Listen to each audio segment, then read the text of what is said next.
by President Trump at the White House with the Presidential Medal of Freedom. Meanwhile, the case to punish Kirk's assassin continues. American Sunrise Early Edition starts now. Welcome to American Sunrise Early Edition. The show where faith, freedom, and the values that built this nation take center stage. Your good deeds and bad deeds. That's how we're going to judge you. Join host Jake Novak as he breaks down the stories that matter. We will be letting the public know regularly what we have found. American Sunrise Early Edition with your host, Jake Novak, starts now.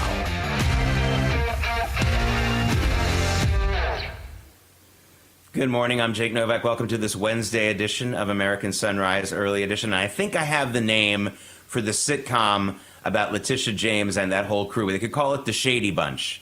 And they all live in that family, that house together, and they avoid parole officers and law enforcement. Anyway, welcome to, again, joining us now is Daily Signal columnist Jarrett Stetman.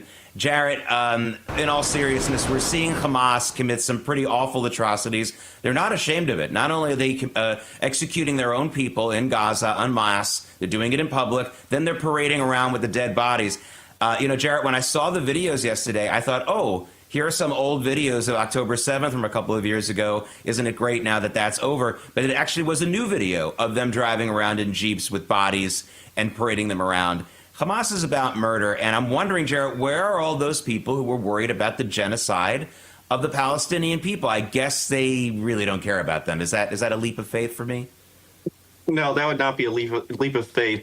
The protests have disappeared overnight. It's amazing that suddenly the UN has decided not to comment on this attacks on their own people. But I mean, this kind of behavior is frankly what we expect from Hamas. I mean, the original action that they took on October 7th was a barbaric act, and it's no surprise that they act the same way toward their own people. This is why really Gaza can't be an actual state. I think there's a reason why they have not been granted statehood, and that President Trump was very firm in not allowing that, even though Democrats and liberals around the world have wanted that for a very long time.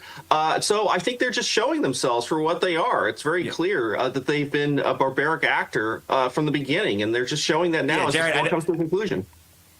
Yeah, I don't want to interrupt, but let's listen to President Trump and what he had to say when he was told about all this executions and shootings.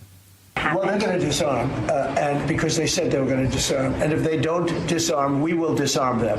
How will you do that? I don't have to explain that to you. But if they don't disarm, we will disarm them. Yeah, and he's not going to tell you how they're going to do it.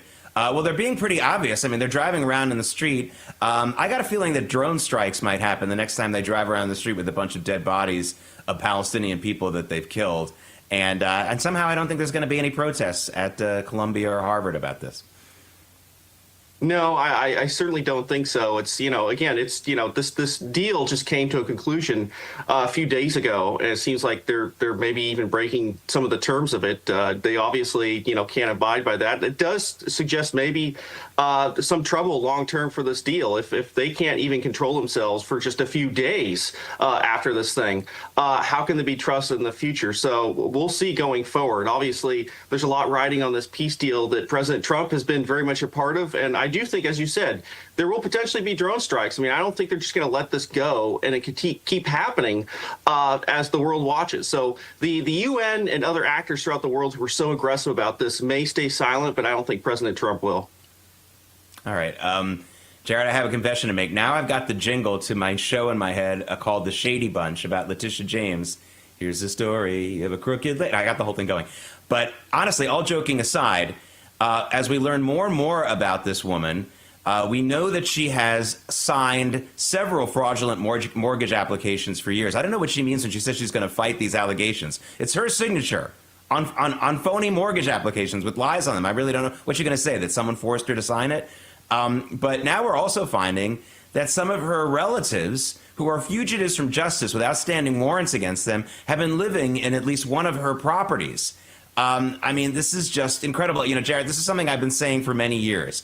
It's one thing for the political class to say we can't always live above on a higher standard as everyone else. But she and so many others like them, by the way, Republicans too, seem to demand to live below expectations of everyone else, seem to have a lower standard and demand a lower standard. How dare we say that you should uphold the same laws we do? She should probably not have indicted President Trump on anything related to mortgages or actually anything at all. Maybe you should get your own house, or houses, I should say in her case, in order.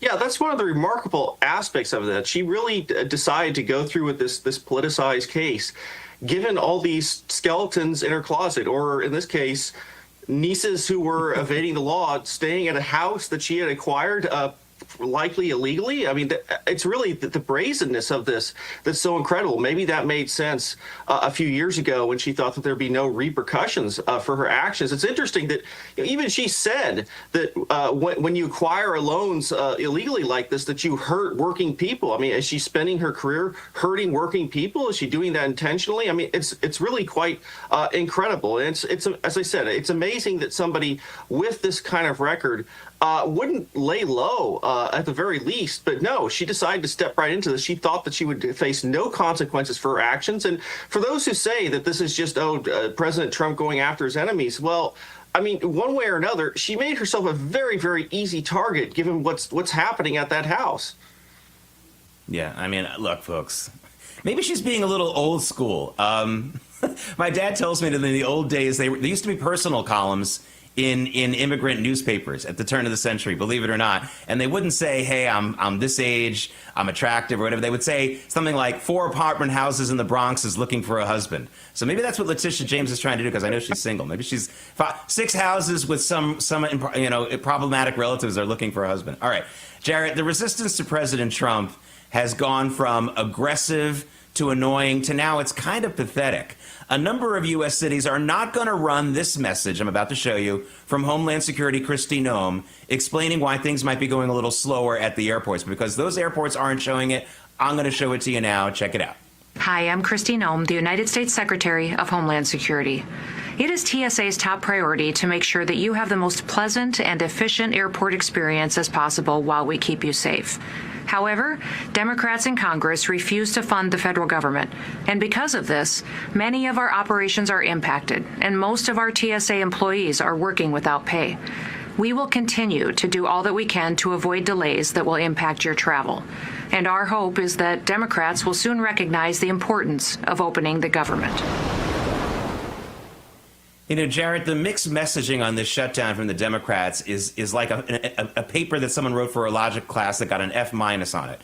They start their messaging by saying, this is President Trump's shutdown. The shutdown is terrible. And then in the same message, they say, isn't it great that we're shutting down the government to fight down Trump, to fight President Trump? I mean, Chuck Schumer literally put out a video like this, and this is their big resistance. They're not going to play that message at the airport. Wow. Talk about striking a blow for mankind. These people are pathetic.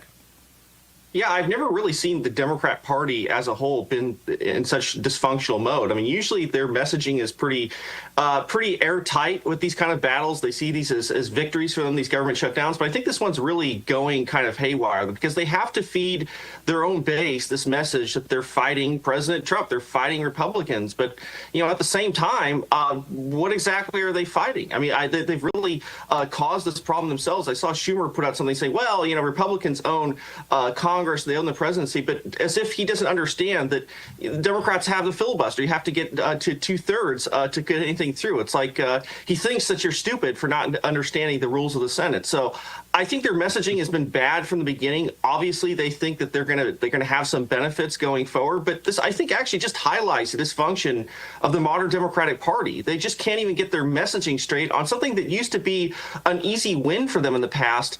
I don't think it is any longer. And I think President Trump and Republicans have very much and very easily turned this back around on them. Yeah, and here's the real litmus test. We're in day 14 of the shutdown, and even in the left-wing press, the shutdown is very often, for most of those 14 days, hasn't been the top story. So that's another huge fail for them. Most people aren't even talking about this, and that's really, really got to be bothering them. Jarrett, you have a new piece out in the Daily Signal about Canada and how, of course, they made euthanasia not only legal, but they started to, frankly, encourage it. And I have personal experience with this.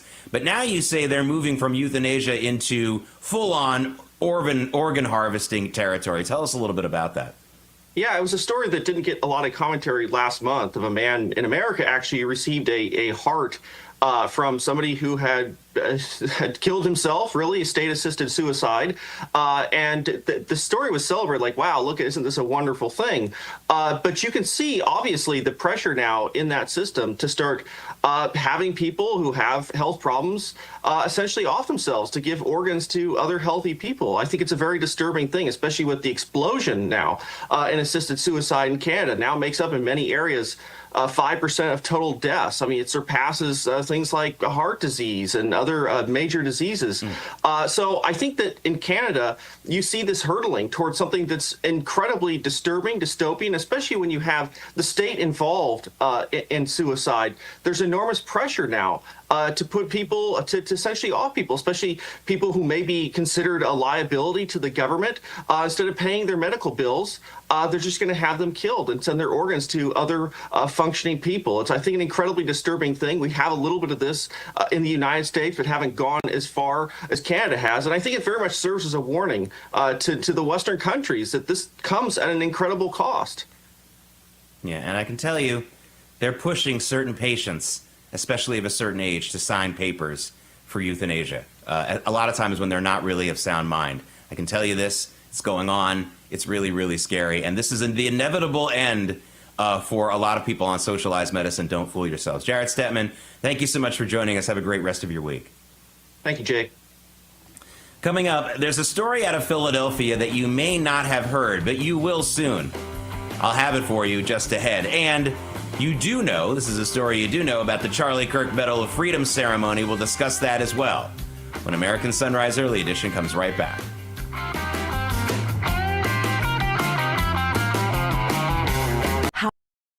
Welcome to Real America's Voice, Real Minute. Your quick look at the powerful stories of faith and freedom, inspiring audiences across the nation. Angel Studios presents. What if Pentecost happened in our city streets today? Did you steal his body from the tomb? They claim he is risen. Jesus is alive. He's dead. Angel Studios' newest series, Testament, is a modern reimagination of the book of Acts, in which early Christians put their faith to the test. Although a biblical story, it presents some universal themes and principles. All of the wonder of the book of Acts, from miracles to courage, are dropped right into today's world. It's something old, yet something very new as well. Stephen, you're too smart for this. I just know it's true. It's something old, and yet something new. Blasphemy, insurgency, inciting revolution. Blasphemy, insurgency, inciting revolution. These are not unfamiliar concepts in today's world. And Testament delivers an authentic account of the Bible if it happened today. From belief to baptism, Testament the series will have you asking what faith actually is. This has nothing to do with our faith. It has everything to do with it! It's the story of a small group of believers who turned the world upside down. Testament the series is streaming only on Angel Studios, and you can catch it by heading to angel.com/rav to join the Angel Guild.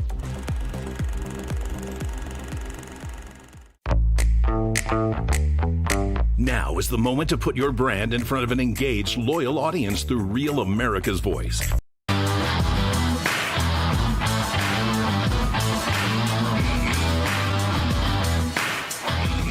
It's a live look at Philadelphia, Pennsylvania. Well. Suddenly, the straight path back to the Super Bowl not happening for the Eagles necessarily. Although, listen, the whole league is up for grabs, it feels like right now. Philadelphia, I think that by now they would have a little bit more traffic. It is after 7 a.m.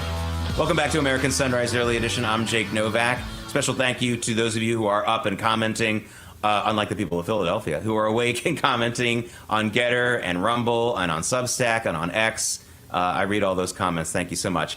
Hey, I don't usually do this, but I'm predicting that the following local story in Philadelphia will become a national story pretty soon.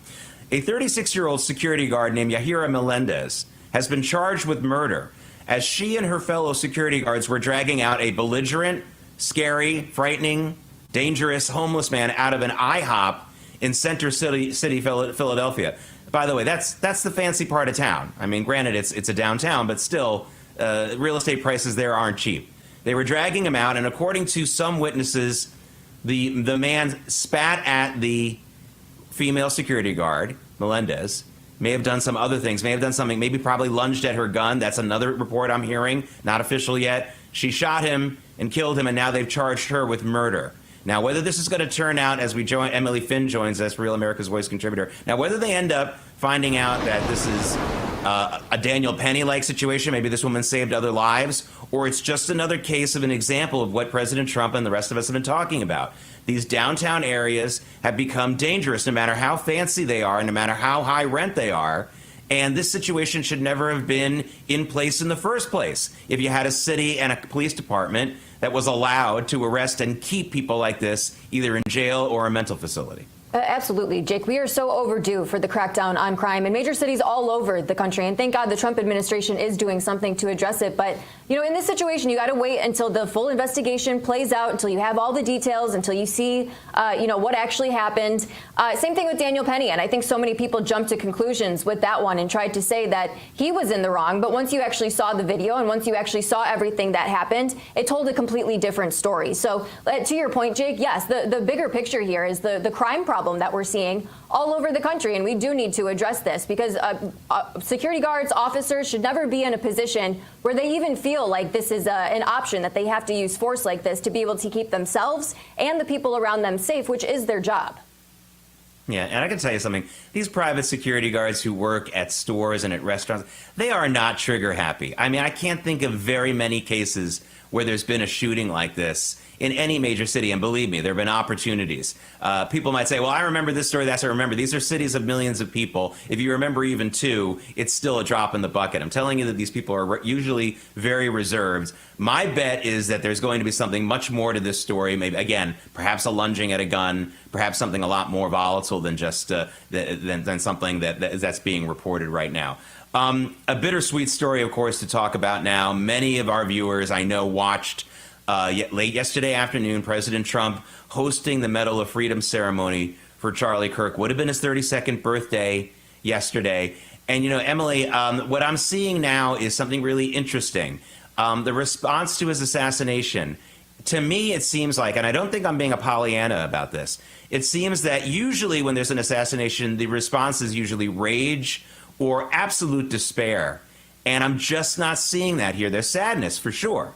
But, you know, yesterday I talked about the tremendous surge in TPUSA chapter signups. I'm wondering if you're seeing it on your end also. Like, I'm really not seeing inaction or rage. I'm really seeing action and more motivation.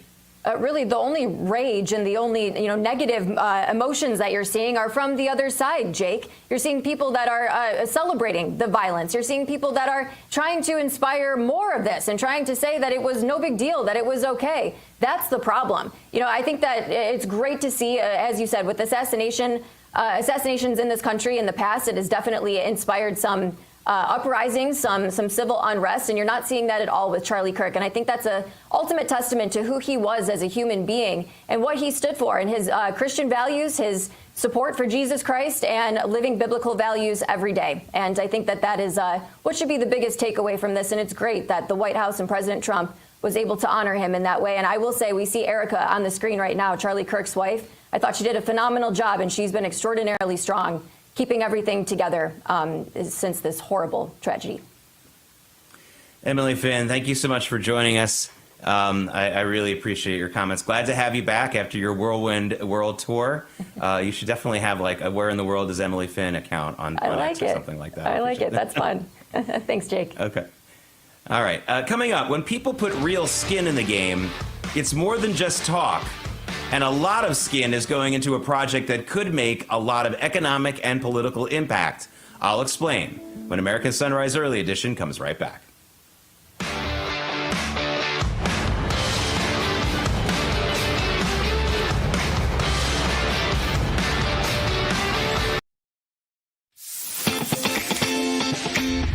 associates, it's time to gear up. Real America's Voice has an entire lineup of merch made just for you. We got some Rav fans out here. We watch you every day. From mugs that start your morning strong to hoodies, hats, t-shirts, pants, vests, flags, and so much more. Yeah, I noticed it. I mean, that caught my eye big time. Every piece lets you wear your pride loud and clear. This isn't just merch, it's a movement. When you shop Rav, you're showing the world you're proud to be part of the Real America's Voice family. God bless Real America's Voice. So don't wait. Scan the QR code right now or visit realamericasvoice.launchcart.store to shop today. Thank you, Real America's Voice, for doing true journalism. Stand tall, be bold, be proud. Represent your voice with Real America's Voice. It's good to have a real news network out there, so I'm a big fan. Use code RAVSWAG10 for 10% off. Real America's Voice rocks.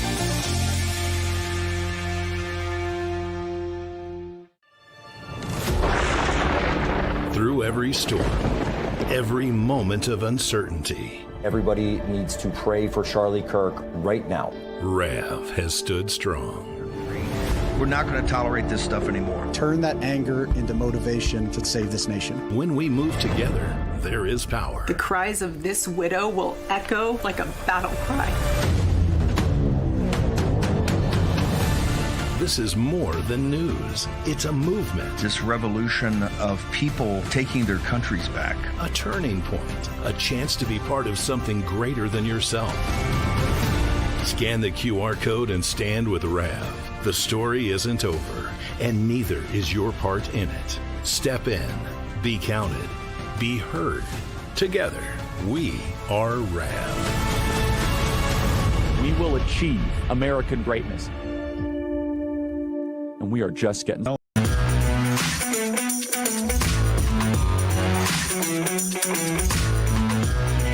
It's a live look at a beautiful morning here. That's Brooklyn, that's Coney Island, as you can see. The parachute jump, all the fun Adventureland rides there in Coney Island.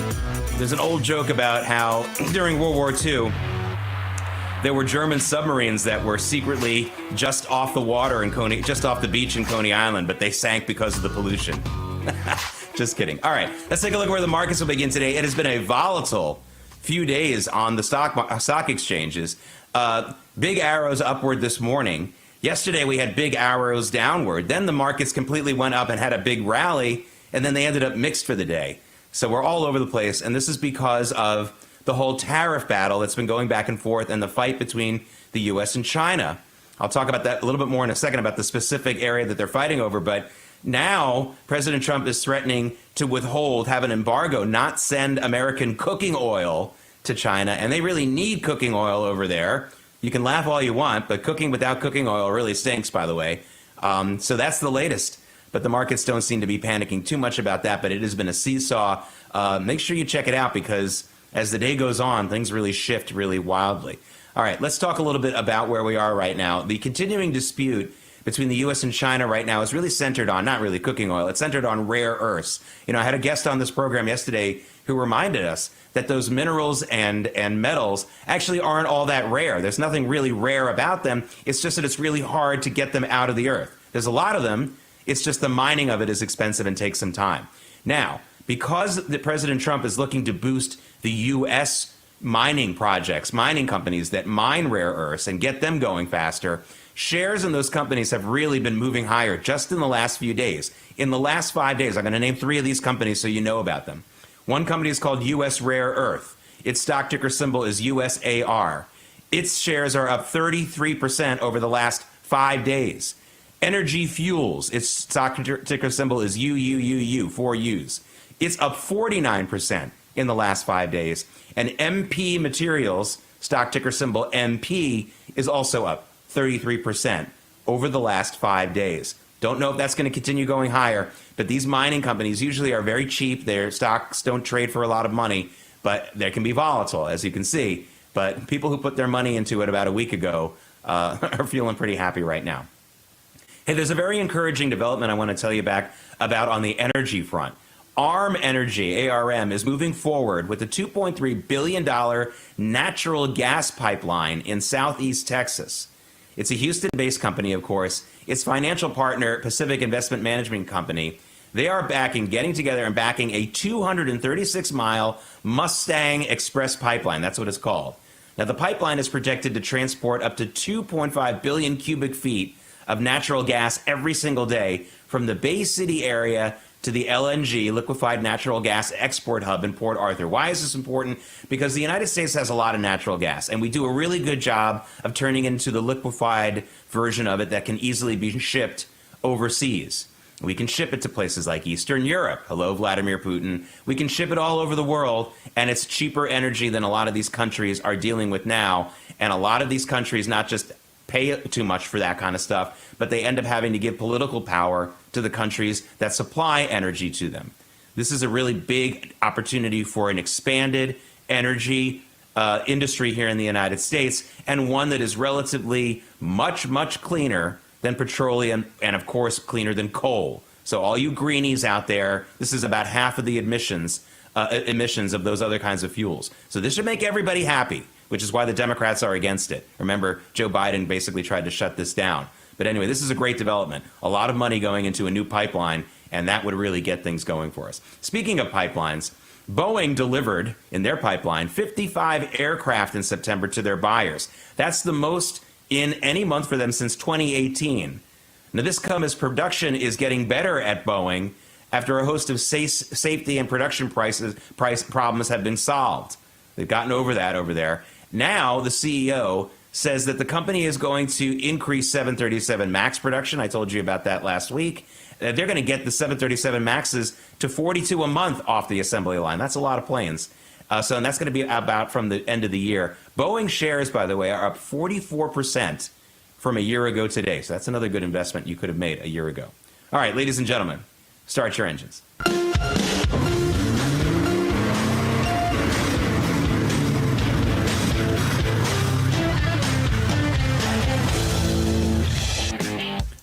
This is Moving America, sponsored by Artillery Tea Company. ArtilleryTeaCo.com. Use promo code LIBERTY for 20% off your order. Artillery tea is all natural, whole leaf. The tea bags are chemical free, and each tea bag can be used twice. Artillery Tea Company is family and veteran owned and operated, and a portion of your purchase goes to help veteran and first responder charities. ArtilleryTeaCo.com. Promo code LIBERTY for 20% off your order. So how much will GM's failed attempt to go too much into electric vehicles cost the company? I've been reporting on this program for months now that GM, Ford, all the European car makers, they're still going to make EVs, but they're going to cut back. Well, cutting back, it doesn't come for free. They need to repurpose factories. They need to buy different supplies and the whole 9 yards. Well, GM told us just now that in their next earnings report, which is coming out next week, there is going to be a $1.6 billion charge against their profits, against their earnings, because of this retrenchment. This is all about following trends and not about following the market. They looked at Joe Biden, they looked at the Democrats, and they thought, well, they're going to make us make electric cars. We might as well do it. We might as well not only spend the money to make them, but spend tons of money with commercials all over the place, which are still running, by the way. I feel like 90% of car ads today are about EVs, which is driving me nuts. You want to make EVs, fine, but stop talking about it like it's the only car you make. Anyway, that's costing them a lot of money in advertising and in the whole changing of the guard that they're going to have to do now at their own factories. $1.6 billion in this earnings report. There's probably going to be another charge in their next earnings report. This is what happens when you listen to politicians like Joe Biden and not the markets and not your actual customers. All right, now to the continuing fallout at Ford from that terrible aluminum factory fire I showed you last week and the week before, I believe, as well, in the Novelis plant in Oswego, New York. That was Ford's #1 aluminum supplier. Now, I told you a couple of days ago that analysts expect that to cost Ford $1 billion. I think it's going to cost them a lot more because Ford just told us that production on at least 5 of their models, including the very popular Lincoln Navigator and the Ford Expedition, is now on hold. They're not making any of those cars for now. Now, this might just be only for a couple of days, but my goodness, I can't believe that they're going to stop production on 5 of their models, including the Navigator and the Expedition, and it's only going to cost them $1 billion. This is not good news, and of course, Ford shares in the stock market are taking a beating over this. This is not Ford's fault. This is a fire at an aluminum plant. It's one of those things. But some people would say it is a little bit Ford's fault because they went too heavily into aluminum about 10 years ago. And then, if you remember, there was a little bit of protest over that. They did it for fuel efficiency. Aluminum is a little bit lighter, and so, of course, it doesn't take as much gasoline to move an aluminum vehicle. And a lot of people were complaining about that. So maybe it is Ford's fault, but it is something that they're paying for right now. Okay, there's more proof now of my prediction that within 5 years, off-road vehicles with off-road capacity and capability are going to outsell EVs within 5 years, because there's yet another car maker that's moving in that direction. This time it's Mitsubishi, which now says it will make an even more rugged version of the Outlander, not the Outback, the Outlander SUV, and they're going to give it more off-road capabilities. It will not be an EV, by the way. There were some rumors that it would be an EV. Nope. It's just going to be an off-road, gas-powered vehicle. And like I said, in a few years, this is going to be much more dominant than EVs. Will that be something they put in all their commercials? I don't know, but this is where things are going. But speaking of EVs, all the data shows from a number of different organizations coming out recently that guys, are twice as likely to buy a new EV than a woman. Now, that's despite the fact that women consistently poll ahead of men on environmental concerns. So you would think that women would buy EVs more than men, but that's not the case. Why? Well, they talked to some psychologists about this, and they think the reason why men are more likely to buy EVs is because men are more likely to buy something that is an untested new piece of technology. In other words, we're a little stupid. No, just kidding. I love your adventurous spirit, guys, but listen, folks, EVs are not the way to go for everyone. I think that there's a small niche in the American market that EVs make sense for, but for guys to buy EVs at this higher rate makes no sense. They shouldn't be doing that. Okay, coming up. Crime is becoming a bigger issue in America. We've been talking about it already this morning. And there is something different about it, though. The discussion about crime has changed, even for the left in America right now. We're going to talk to someone about that who's running for office in South Carolina, where they've had some mass shootings lately. American Sunrise Early Edition. We'll be right back.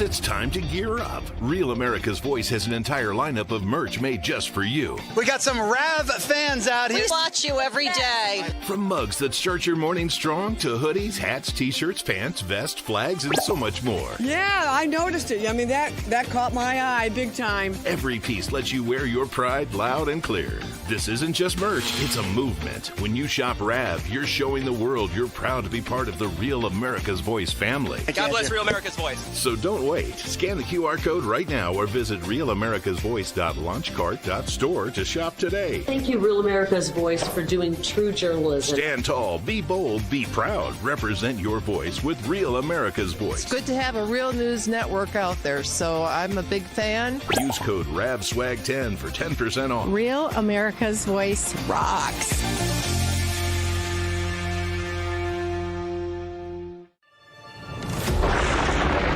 Through every storm, every moment of uncertainty, everybody needs to pray for Charlie Kirk right now. Rav has stood strong.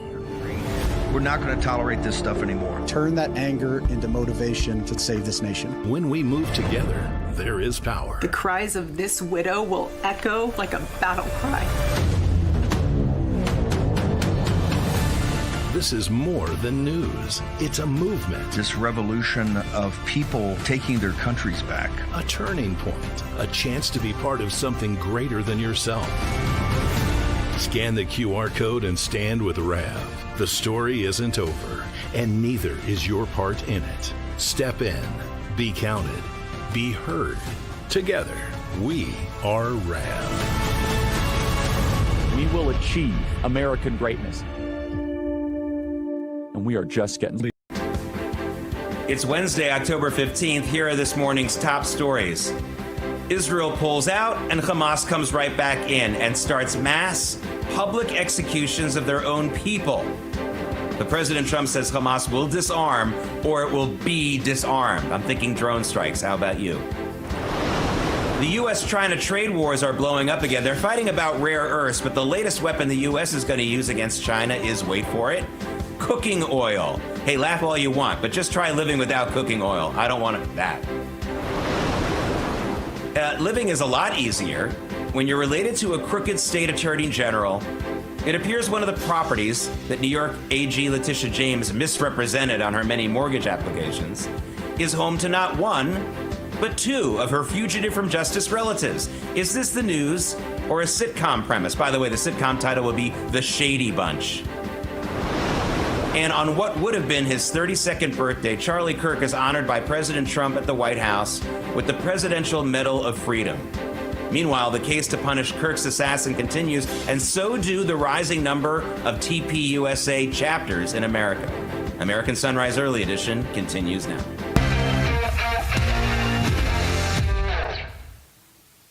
Welcome back to American Sunrise Early Edition. If you were here at the beginning of the hour, you saw the genesis of the new hit sitcom I just came up with in my mind. I got to get a treatment ready and send it out to all the big networks. It's called The Shady Bunch. It's about Letitia James and all of her extended family members who are fugitives from justice living in her many illegal mortgage-obtained homes. I think this is a good chance. I don't know whether we'll need a single camera, whether we're going to need a laugh track, whether we should shoot this in front of a live audience. Anyway, send me your thoughts on Getter. But the name of the show is The Shady Bunch, and I'm going to trademark that. I want to spend some time, though, focusing on something a lot more serious when it comes to crime, much more violent crime. And helping us to do that now is U.S. Senate candidate from the great state of South Carolina, Mark Lynch. Sir, you had a mass shooting in your state just this past weekend. Before we get into some of the politics of it, can you tell us a little bit more about it and your reaction to it? I think this is the second one in the last month or so in South Carolina. Yeah, I think these are, individuals, gangs fighting against each other. And, we're cracking down on crime in our state. But it's time to bust these things up and get them arrested and get them off the streets. We've had a problem in our state because our senators in the state house can appoint judges. And that's a conflict of interest big time. And, we had a beautiful young lady, Logan Federico, that was murdered by a criminal who had 39 prior arrests. 25 of those were felony charges. And a Judge Bentley Price let him back out again, like, catch and releasing small fish or something, letting him right back out. And then this young, beautiful girl was murdered in her apartment. And the judge had knowledge of this felony's prior history of arrests. And, he's a lenient judge, and our senators, when they chose and confirmed him again, knew that. And so we've got a problem because these people shouldn't even be out. They should be in prison serving their time for past charges. And we're just allowing these shootings and crimes to happen. This is incredible. This is a nationwide story, what you just described. Judges letting career criminals out on the streets. You think this is a blue state problem, but as you described, it's also a red state problem. And, of course, your neighbor to the north with that very famous killing now of Irina Zarutska by a guy who had 17 or something like that, more than that arrest, violent arrests. And we just found out, by the way, that the magistrate who let him go wasn't even a North Carolina resident, was illegally basically in that position as a magistrate. She's a legal resident of Michigan or something. An incredible story that I'm going to be continuing to follow. And there's another story I'd love for you to comment on. I know it's not your state, but this is similar to what you're talking about here. This is the story out of Philadelphia. A security guard in an IHOP taking out a violent homeless man. The word homeless to me is really is overused. These are mentally ill people. The fact that they're not living in a permanent residence is incidental. The fact that they're violent, mentally ill people, that's the issue. And she ended up shooting this man, according to witnesses. She's been charged. But this is the whole thing. It's not about what she did in that moment. It's about the fact that there are these people out on the streets, and we just walk around thinking like this is normal. In what kind of compassionate society do we say, well, we're not going to put them in jail. It's better to put them out on the streets? That's not compassion. That's actually less compassionate. Right. And, and we've got, from our invasion we've had with our borders open all through the years, terrorists and illegal aliens are everywhere, and I'm so thankful Tom Homan's, deporting these people. And it's going to take years and millions, trillions of dollars to get our country cleaned up from all the massive invasion of people that shouldn't be here. They're the dregs of society from Mexico and other countries that we've allowed to come in here, and drug cartels and terrorists. And that's who's out here increasing our homeless population. They're desperate people. They're thugs. They're violent criminals that we've let in our country. And, you know, Biden and his regime, by not closing the border wall, are to blame for this. And that's a treasonous thing. You know, they signed an oath to protect our country against foreign or domestic enemies, and we've let them walk in here. And so we've got a massive cleanup operation going on. And I applaud Trump, who in cities that have been taken over, and they're sanctuary cities of Antifa and Black Lives Matter leaders that are communist, Islamic, cooperatively organizations working together to destroy our country. I applaud him for sending federal troops in to get peace restored for the citizens that are true Americans. You know, it's interesting that you mentioned troops, because I want to get to your race in South Carolina against Lindsey Graham, the incumbent Republican senator there, who is, of course, always all about foreign policy and the military in foreign wars and things like that. I haven't heard him comment too extensively about not only what you talked about there, the National Guard troops in some of our crime-ridden areas in America, but also, by the way, this new battle that's going on against the drug cartels. The United States blew up yet another drug boat the other day, actually yesterday, or at least the video was released yesterday. And we're learning more about that. Look, the idea that the U.S. military can't be used to protect our borders, this is not an episode of Miami Vice. These aren't drug dealers who are looking to get a Ferrari and go to a nightclub on South Beach and make a lot of money. These are fentanyl and other types of groups coming from China, the ingredients coming from China. This is actually being done to kill. This is not to create a clientele. They're trying to kill people, literally. This is an invasion of a lethal substance, and there's not a lot of money to be made from it, by the way. This isn't like the cocaine trade. So I'd love for you to talk about how that can become an issue in your race, and how Lindsey needs to look a little bit closer to his borders instead of what's going on in Ukraine and things like that. Yeah, you know, that's definitely a form of war and an attack on America. You know, back in the 80s, there was a documentary that Jacques Cousteau put out called The Snowfall in the Jungle. You know, he had an underwater exploration TV show, and it was awesome. They had their boats off the coast of South America back then, and they started getting harassed by drug trafficking boats saying, "You're in our waters, and you need to get the Calypso out of here," the ship that they were on doing their underwater exploration. And they took a break and studied history, and they brought up the fact that, you know, 1,000 years ago or whatever, the British were importing opium into China to take their country over. It was a method of warfare, and the president of China realized what had happened, and he spoke to his people and said, "Our country's asleep," and they've made it a mandatory penalty of death if any of their citizens were caught with drugs, because their country was being taken over slowly with heroin and opiates.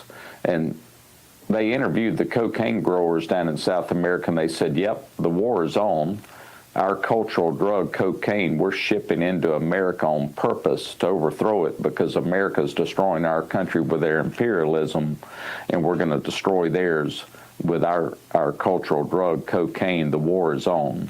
And so, you know, but fentanyl is different. Absolutely. They're not making a lot of money with it. It's just a method of warfare to kill Americans.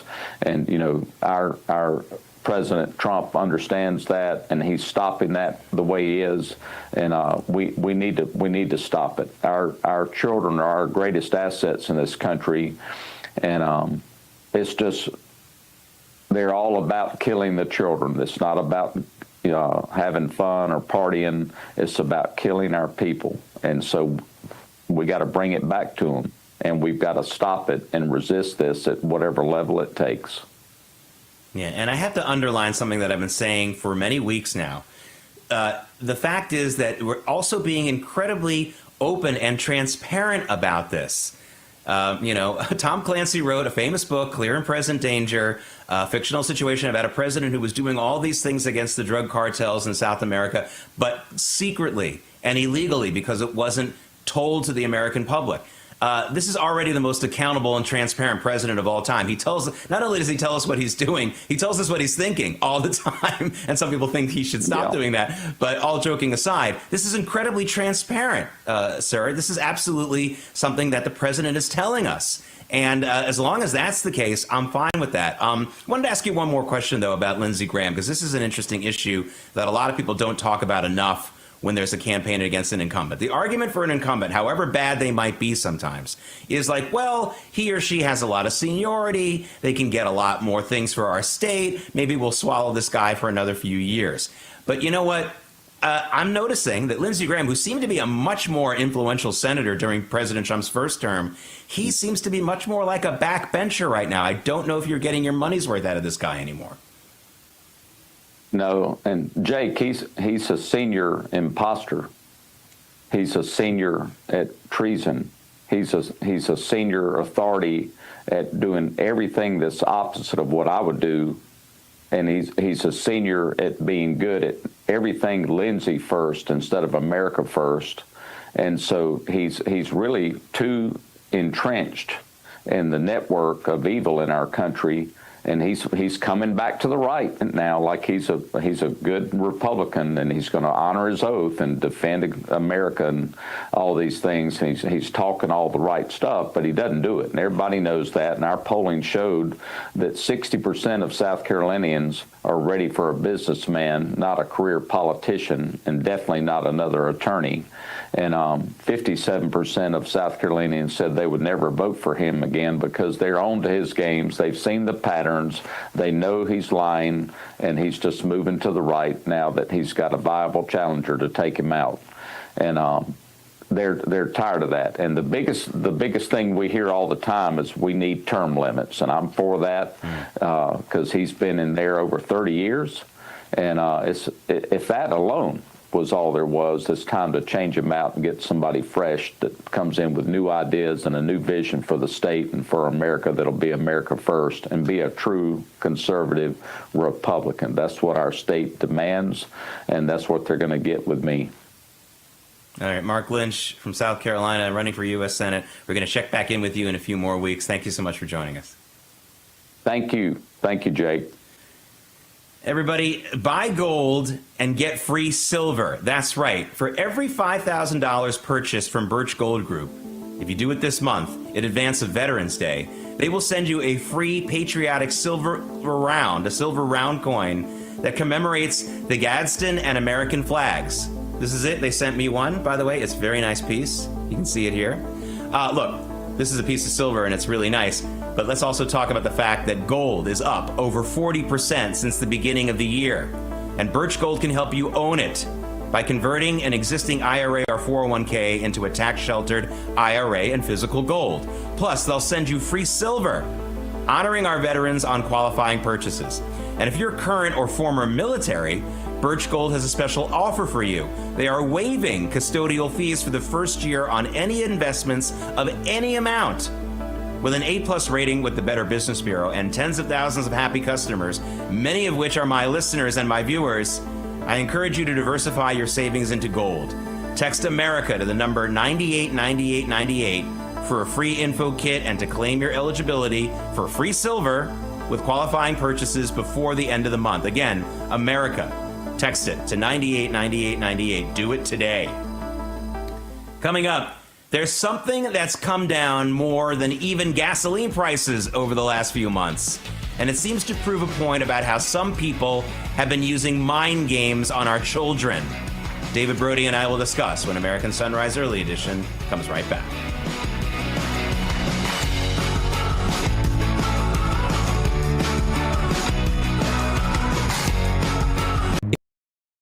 Welcome to Real America's Voice, Real Minute. Your quick look at the powerful stories of faith and freedom, inspiring audiences across the nation. Angel Studios presents. I'm Bo Davidson with this Real America's Voice, Real Minute. What happens when imagination becomes reality?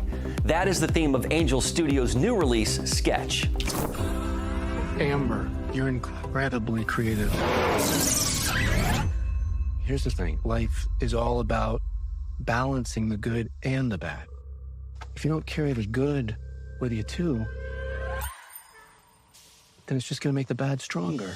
Balancing the good with the bad. It's something we all have to do. The star of Sketch, actor Tony Hale, known for his roles in Veep and Arrested Development, plays a father who realizes his daughter likes to draw, but young Amber draws some imaginative yet rather dark sketches. You know, feelings aren't bad. When you get angry, sad, or scared, put it in here, where it can't hurt anyone. Yeah, we describe it like Jurassic Park meets Inside Out. And the simple story is not simple, but the story is my wife passes away, obviously my daughter's mother, and my daughter is dealing with grief, and she's drawing these just atrocious pictures. And Seth can explain a little bit of how that kind of idea came about, and then they come to life, and it's just really. It's a really fine line. What Seth does so beautifully is obviously the stakes could not be higher with loss, but just the way the comedy is woven throughout and how the tension is kind of balanced, and you take air out of the balloon in the little humorous ways, and it's just a really beautiful orchestration that he has done with it. When Amber and her brother go into the woods, they drop her sketchbook in a pond, and it seems that some of those drawings come to life. The light.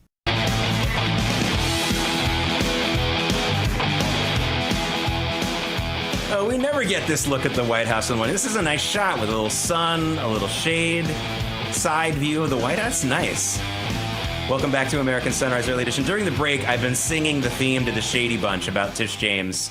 Full disclosure. There are 3 separate studies that have just come out in recent months and weeks and days showing that the number of young people in the United States identifying as transgender is in an absolute free fall, which isn't something that should happen if this is just a natural thing. A certain percentage of people who believe that they were born into the wrong body. That shouldn't have anything to do with trends or fads. It shouldn't go up or down in crazy numbers, but it is. Because as I bring in David Brody right now, because as I think a lot of people understand, this was a fad that was pushed on our youth in America by politicians, certainly by celebrities, including some of the celebrities who suddenly had 3 or 4 transgender children in one family. I mean, it was just obviously something that they were pushing on these children. It was a form of child sacrifice, David, which I still say is in our DNA from our pagan era as humans. And I'm happy to see it's going down a little bit because you don't have a president who's pushing transgenderism. And it's a little bit less in the TV and cultural media right now, a little bit less. And I think that's the only reason. It's got nothing to do with biology or anything else. Yeah, and who's doing the sacrificing? Let's be honest. It's the administrators. It's the teachers, some of the teachers. I say some. You got to say some, of course. You can't say all, obviously. And you've got selective parents as well. And so you're right. Let's be clear. We want these folks that are struggling with this, and I say struggling with this. What is this exactly? You're talking about it being a fad. I mean, you know, the struggle for over confusion is really what it is. They're being confused. Look, I mean, you know, you've obviously had high school kids. I've had high school kids. We know that many high school kids kind of like to kind of go along with the crowd, and that is a big part of this. And so I think part of the big problem here is that you can't make the case that this is scientific when, wait for it, Jake, it's not scientific. I mean, the science here does not back any of this up. At best, the science is inconclusive, and that's at best, by the way. The point is that there is none of this going on. This is all just made up, and if you had scientific evidence to back it up, then you wouldn't see the dramatic drop. But the scientific evidence is just not there. Yeah, look, kids are anxious. Kids have issues. It's a way. Some of them felt like they were taking control of something by taking control of their gender. It wasn't any of those things. All right, The big show's coming up. American Sunrise from 8 to 10. I'll join you in the 9 a.m. hour. Early edition comes back. American Sunrise is a great way to start your morning. Join us Monday through Friday from 8 to 10 a.m. Eastern Time. We've got the news of the day and some compelling interviews that you don't want to miss. Here's what you missed from yesterday. Hey, a lot of people talking about this Trump Time magazine cover. It is probably the most well-deserved cover ever, and they, of course, make him look bad, as you can see here. It's so funny because I just know his heart, and I just knew he was going to hate that picture. It didn't matter what they said. It didn't matter how much he deserved that cover and how right it was. But I mean, why, Time? Really? You had to make the guy look bald. They knew this was going to upset him. Nobody looks good from that angle. Congresswoman, I wanted to first ask you your reaction to the event tonight at the White House honoring our good friend, Charlie Kirk. Oh, I think it's wonderful. I think the entire country, whether they knew Charlie personally like I did or never met him, maybe never even watched him speak before, people are still mourning our great loss of Charlie Kirk, and no one deserves this award more than Charlie. So, Congresswoman, the president got buy-in from all these Arab leaders. That obviously was the key here. But going forward, I mean, the president's peace plan has calls for him to be the chairman of a new international body called the Board of Peace. He plans to develop a new international stabilization force to immediately deploy in Gaza with U.S. assistance. And now we have these 200 U.S. troops over in Israel helping to monitor the ceasefire deal and help with logistics. So are you supportive of these moves? I mean, this doesn't feel MAGA. What's your sense? Well, first of all, I praise God in the name of Jesus that President Trump has been so tenacious on working towards world peace. I would love to see our great president that I've supported the man for years, worked my tail off and spent millions of dollars to get him reelected. I would love to see him in the White House telling the world, world, I've got to work on America right now. I want to see this administration that campaigned on America first, sticking to America first, because it's the American people's turn. How optimistic are you about a lasting ceasefire/peace between Israel and Hamas? Peace is going to depend on Hamas being pressured to do what it doesn't want to do, give up its weapons and demilitarize. What we need now is pressure on Hamas from its patrons, from the countries that have been supporting it all along, to lay down its arms, to allow the destruction of its tunnels so that the Middle East can really move forward towards the future of peace that President Trump has been talking about, and that Hamas cannot drag us back into another war. Israelis are tired of war. They want this to be the last Gaza war. We don't want an next Gaza war.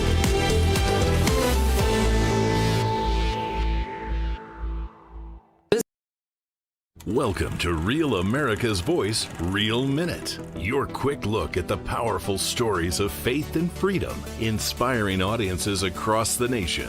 Angel Studios presents. I'm Bo Davidson with this Real America's Voice, Real Minute. What happens when imagination becomes reality? That is the theme of Angel Studios' new release, Sketch. Amber, you're incredibly creative. Here's the thing. Life is all about balancing the good and the bad. If you don't carry the good with you too, then it's just going to make the bad stronger. Balancing the good with the bad. It's something we all have to do. The star of Sketch, actor Tony Hale, known for his roles in Veep and Arrested Development, plays a father who realizes his daughter likes to draw, but young Amber draws some imaginative yet rather dark sketches.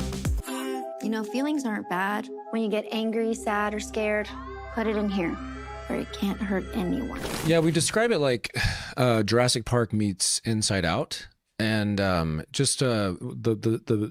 simple story is not simple, but the story is my wife passes away, obviously my daughter's mother, and my daughter is dealing with grief. And she's drawing these just atrocious pictures. And Seth can explain a little bit of how that kind of idea came about, and then they come to life. And it's a really fine line. What Seth does so beautifully is obviously the stakes could not be higher with loss, but just the way the comedy is woven throughout and how the tension is kind of balanced, and you take air out of the balloon in the humorous ways. And it's just a really beautiful orchestration that he has done with it. When Amber and her brother go into the woods, they drop her sketchbook in a pond, and it seems that some of those drawings come to life. Ahead on American Sunrise, Charlie Kirk is the latest recipient of the country's highest civilian honor. We'll have reaction from the award ceremony at the White House throughout the show. Plus, If the Democrats want to go to court and challenge troops being paid, bring it, okay? House Speaker Mike Johnson dares Democrats to go to court if they want to stop troops from getting paid during the current government shutdown. Missouri Congressman Mark Alford weighs in and offers inside information on where negotiations to reopen government agencies stand. And in light of President Trump brokering the peace deal between Israel and Hamas, is Russia now more open to making a deal to end the war with Ukraine? Those stories and so much more right now on American Sunrise.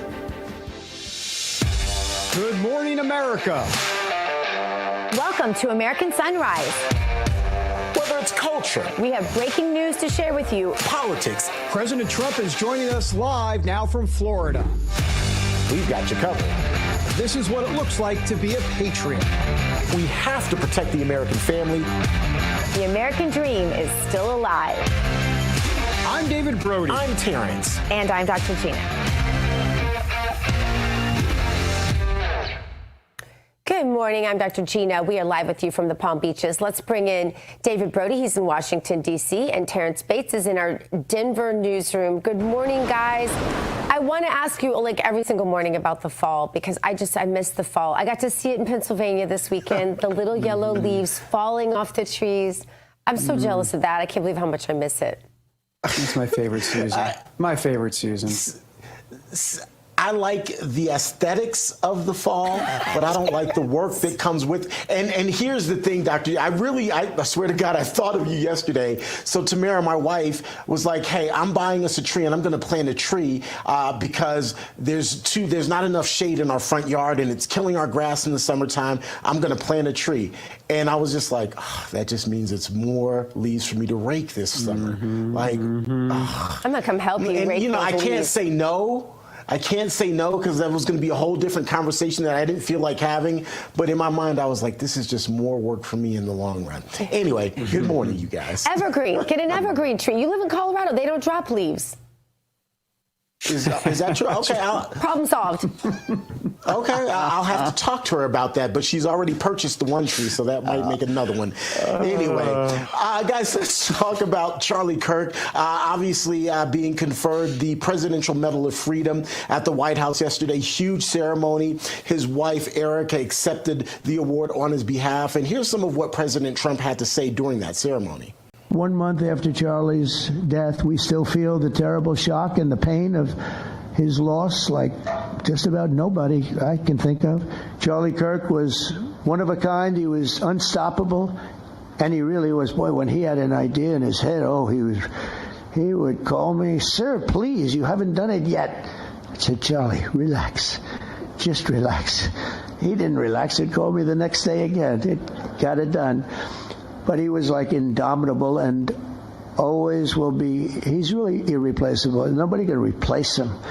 But they're going to do great. But you can't replace that kind of person and that kind of talent, frankly. The word talent is an important word, but that kind of talent. So we hold his memory in our hearts forever. Every single day of this administration, we will continue to carry out the mission for which he lived, and he really did. He lived for this country. He lived for his wife and his family, but he lived for this country, too. Gina and David, it's still somewhat surreal that Charlie's not with us. I mean, these sorts of reminders that we get, with these sorts of ceremonies, but it's still kind of surreal that he's not with us, Gina. Yeah, I had such a special experience last night. James O'Keefe hosted a Charlie Kirk birthday party here in Palm Beach, and I was able to go with my family, and we all stood up one at a time and kind of told our stories about Charlie, whatever, and then had some cake in his honor. And anyway, the question that I asked when I stood up and gave my little 2 cents about Charlie, I said, how many of you, I'm just curious, were conservatives before, but never owned a Bible or hadn't opened the Bible you owned, and Charlie's assassination changed that for you? You guys, this is not an exaggeration. I am not lying. About half of the room raised their hand. Now, this is among conservative, Christian, right, impassioned patriots. And if those are the numbers in that group, imagine what the numbers are. No pastor, no teacher, no newscaster, no book writer, no anyone has ever had that sort of impact except Jesus Christ himself. I just didn't realize the numbers were that staggering, David. Yeah, look, I was having dinner last night with Pastor Lucas Miles, who is running TP USA Faith. We had dinner in the district last night, and he was telling me how much the whole landscape has changed in terms of not just TP USA chapters, but specifically churches, and how many more churches are now on board in the TP USA movement. It is just off the charts. And, you know, President Trump last night called Charlie a martyr for truth and freedom, and nothing could be further from the truth. I mean, nothing could be truer, nothing could be truer than that, for sure. You know, when does closure ever happen? I don't know if closure ever really happens in something like this, but yesterday's event, as we're seeing there, was one of the guideposts to closure. I think that was an important step as we all, in our own different ways, move towards closure. Once again, to be clear, there won't ever be real closure, but we will take steps as time goes on. And Charlie would want us to move on in righteousness. And move on in action. I think Charlie would be very go clear. hand in hand, hand in hand. Move on in action. All right, let's check out today's Bible verse. Matthew 28:20 it is. Teaching them to observe all the things that I have commanded you, and lo, I am with you always, even to the end of the age. I love that one. What is it about that one that is so reassuring? I don't even know, but I love it so much. All right, let's bring in Missouri Congressman Mark Alford. Congressman, it's been a lot of emotion over the last few weeks. Our world has changed. How are you? Are you seeing any changes in your colleagues? Because I think, boy, if anybody needs Jesus, it's Congress. Well, thank you. Sorry, I didn't mean you. That's all right. I'm going to come coming, Congressman. Gina, I have to applaud that. I love it. Yes. Y'all need Jesus. No, you know I didn't mean you. I will tell you guys, I don't know if you realize this, Mike Johnson is an incredible man of integrity, man of faith, incredible leader. And I'm honored to be in a prayer group that he has every fly-out day in his conference room. There's about 12, 13 of us in there. And we pray over him. We pray over President Trump. We pray for our body, and not just the Republicans, but our entire body. And so when you see men and women of faith, I mean, there are Bible studies all the time in Congress. I'm involved in 2. We rotate offices for members to do this. There's the National Prayer Group meets there in the Capitol. So Jesus is alive and well on Capitol Hill. It's just getting that message out and doing what Charlie Kirk did. And I think this is really a reminder for us all, especially in this heated time during the shutdown. We're at day 15, is let's debate the issues. Let's not rip each other apart. And I've been kind of guilty of that. I mean, you know, you can name call, but we also have to educate the American people about the realities of what's going on without denigrating another human being. And that's tough to do in Congress. There's a lot of heated moments, even on the House floor, and we've lost our decorum. I think both sides. I think the Democrats a little more so than the Republicans, but we've got to return the respect for one another, the love of Jesus Christ, the grace of Jesus Christ, these things that Charlie Kirk embodied when he engaged in rational debate with others with whom he disagreed. It was always done out of respect, and I want to help bring that back to Congress. That's phenomenal. I'm glad you're praying over the body there. I'm praying over my body, and it's not working, just so you know. All right, let's move on. The government shutdown now entering its 3rd week. House Speaker Mike Johnson says if Democrats want to challenge President Trump on using other money at the Pentagon to pay service members, then they can bring it, as he said. Take a look. Look, my understanding of this is they have every right to move the funds around, duly appropriated dollars from Congress to the Department of Defense. There were some R&D accounts that had not been spent, and that's my understanding is that's the money that's being used to pay the troops right now. If the Democrats want to go to court and challenge troops being paid, bring it, okay? I'm grateful for a commander-in-chief who understands the priorities of the country, the necessity of national defense, and the urgency that we all feel and have voted for 8 times. Republicans have voted in Congress 8 times now between House and Senate to fund the troops and pay federal workers in all these essential jobs and agencies because we understand the necessity of that. Meanwhile, the Democrats voted 8 times to block their paychecks. I'm grateful we have a president who is willing to step up and do the right thing. Thank you all so much. And Congressman, we're talking about that today because today's Wednesday, October 15th, which of course is payday for military members. I'm curious to get your thoughts. Yeah, well, it's day 15. America held hostage by the Schumer shutdown, and the Democrats have no leverage points. They keep saying, well, come back to Congress and negotiate. We're not negotiating. There's nothing to negotiate. You know, with 3 different things now, President Trump and Speaker Johnson, I think, have proved successful in holding firm on where we are, doing the right thing with a simple extension of our appropriations process. Women's, infants, and children, that program was going to run out of money, and President Trump found money through the Office of Management and Budget to fund that, to make sure that hungry women and their children don't go hungry because of the Schumer shutdown. Our soybean farmers who've been suffering because of the China situation and them refusing to buy our soybeans right now. President Trump is going to offset those losses through what's called the Commodity Credit Corporation through the U.S. Department of Agriculture and help them in this time until we get these tariffs straightened out. We brought in a lot of tariff money. In fact, he's using, I think, $30 billion of this tariff money to kind of restock the Commodity Credit Corporation to help out farmers. And now the last bit of leverage that the Democrats have had is this troop pay. They don't want to see the troops paid because they want to inflict pain on the American people. And because of that pain, they're thinking there's going to be a large outcry and people siding with them. It's not going to happen. President Trump found the money to pay our troops. And it's going to happen. And there's not going to be that pain, thank goodness, as we're trying to improve the quality of life. Some of our troops here at Fort Leonard Wood in our district and at Whiteman Air Force Base qualify to be on food stamps. That's wrong. That's why we gave them a huge raise in the One Big Beautiful Bill, which the Democrats want to strip away. It's crazy. It's wrong, as you said. Really quickly, as we continue with this government shutdown, what are your thoughts? Will we get through this before, let's say, November 21st, which is when the continuing resolution was set to take effect? Or is it going to be 2 days before and then we go back into another government shutdown 2 days later because no deal has been reached and the negotiations are at a stalemate yet again? I'm sorry to be negative, Nancy, but that's kind of how I see it. Terrance, you're absolutely right. And we've had discussions with the speaker on this. I think there's some contingency plans in the work. What are we going to do? We've got to get back and finish our jobs, but only after the government reopens.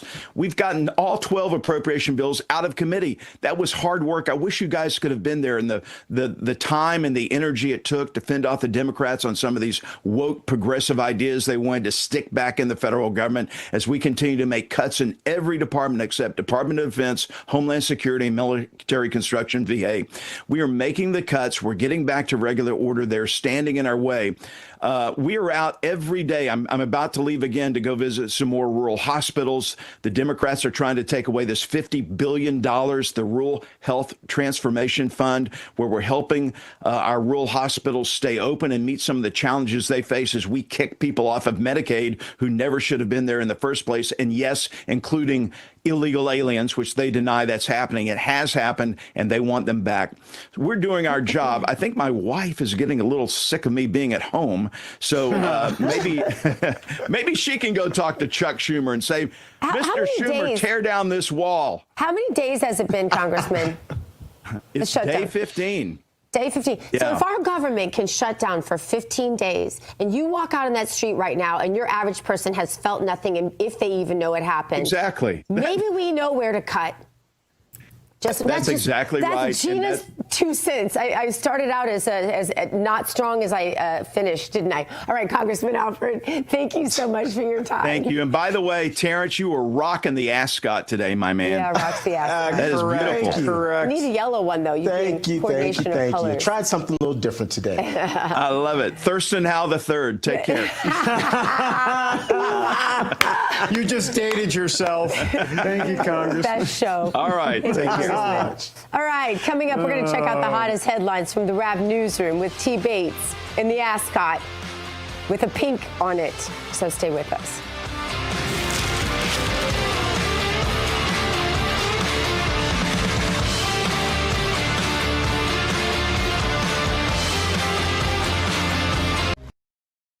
Welcome to Real America's Voice, Real Minute. Your quick look at the powerful stories of faith and freedom, inspiring audiences across the nation. Angel Studios presents. I'm Bo Davidson with this Real America's Voice, Real Minute. What happens when imagination becomes reality? That is the theme of Angel Studios' new release, Sketch. Amber, you're incredibly creative. Here's the thing. Life is all about balancing the good and the bad. If you don't carry the good with you too, then it's just going to make the bad stronger. Balancing the good with the bad. It's something we all have to do. The star of Sketch, actor Tony Hale, known for his roles in Veep and Arrested Development, plays a father who realizes his daughter likes to draw, but young Amber draws some imaginative yet rather dark sketches. You know, feelings aren't bad. When you get angry, sad, or scared, put it in here, where it can't hurt anyone. Yeah, we describe it like Jurassic Park meets Inside Out. And just the simple story is not simple, but the story is my wife passes away, obviously my daughter's mother, and my daughter is dealing with grief. And she's drawing these just atrocious pictures. And Seth can explain a little bit of how that kind of idea came about, and then they come to life. And it's just really, it's a really fine line. What Seth does so beautifully is obviously the stakes could not be higher with loss, but just the way the comedy is woven throughout and how the tension is kind of balanced, and you take air out of the balloon in the little humorous ways. And it's just a really beautiful orchestration that he has done with it. When Amber and her brother go into the woods, they drop her sketchbook in a pond, and it seems that some of those drawings come to life. This news break is brought to you by AMAC, Association of Mature American Citizens.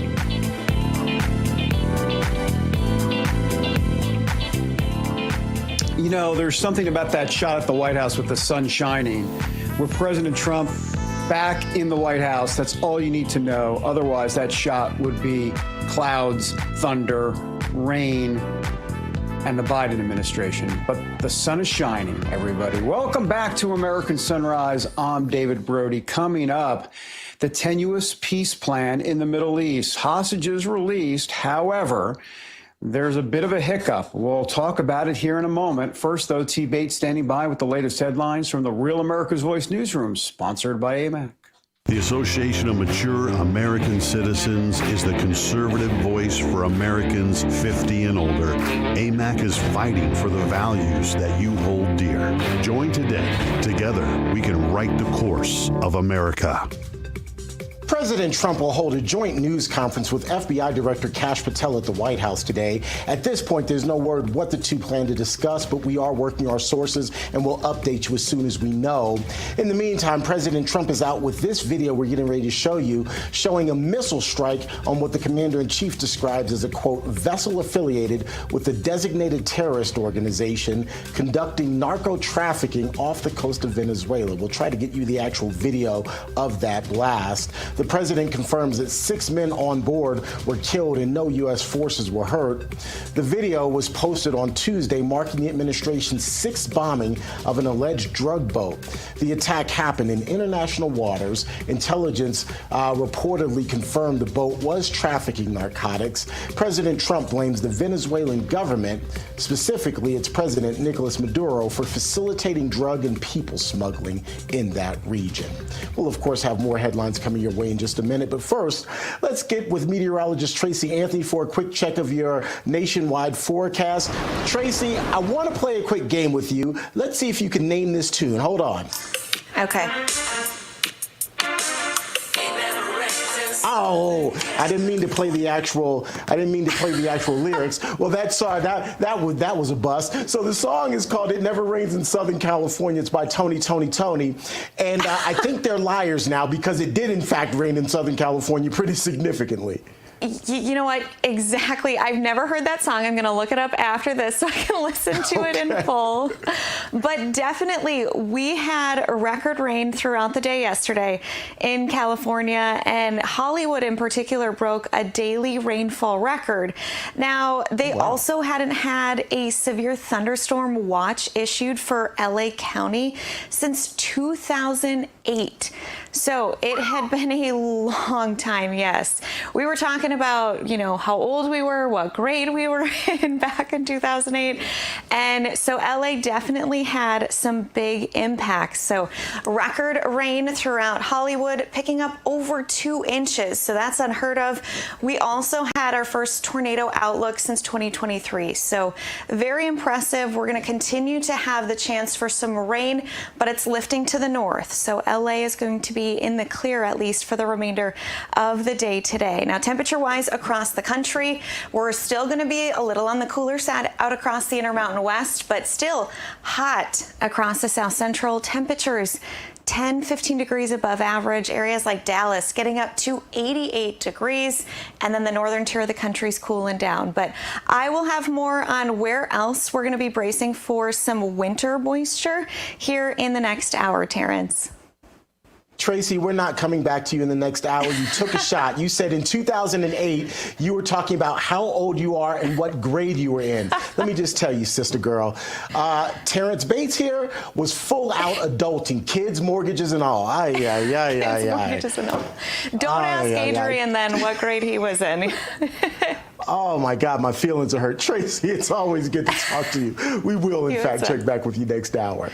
All right, folks, up next, Israel is reportedly cutting the number of aid trucks going into Gaza in half due to the pace of returning the deceased hostages. So how will this impact the peace agreement there? We'll get some answers next. First, though, a quick look at this day in history.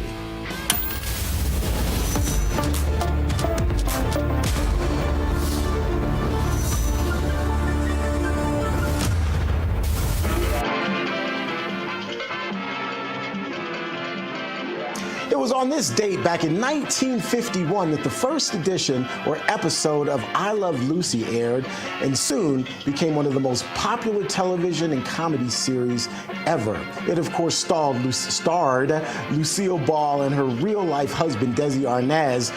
It became a classic immediately. Lucy aired on CBS until 1957 for a total of 180 episodes across 6 seasons. Amazingly, I Love Lucy continues to attract approximately 40 million viewers annually through syndication. More American Sunrise coming your way in just a moment.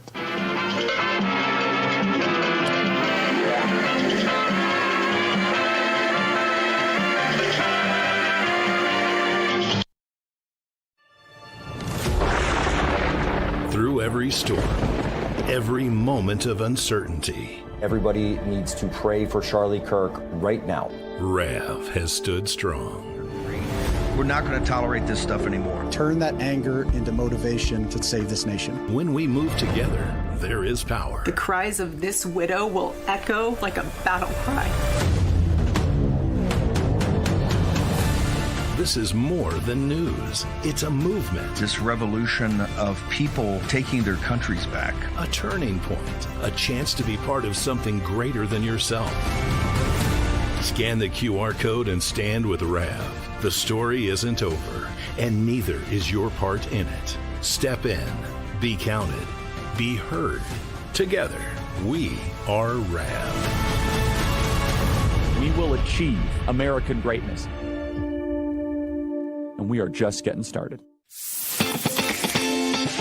Patriots, it's time to gear up. Real America's Voice has an entire lineup of merch made just for you. We got some Rav fans out here. We watch you every day. From mugs that start your morning strong to hoodies, hats, t-shirts, pants, vests, flags, and so much more. Yeah, I noticed it. I mean, that caught my eye big time. Every piece lets you wear your pride loud and clear. This isn't just merch, it's a movement. When you shop Rav, you're showing the world you're proud to be part of the Real America's Voice family. God bless Real America's Voice. So don't wait. Scan the QR code right now or visit realamericasvoice.launchcart.store to shop today. Thank you, Real America's Voice, for doing true journalism. Stand tall, be bold, be proud. Represent your voice with Real America's Voice. It's good to have a real news network out there, so I'm a big fan. Use code RAVSWAG10 for 10% off. Real America's Voice rocks.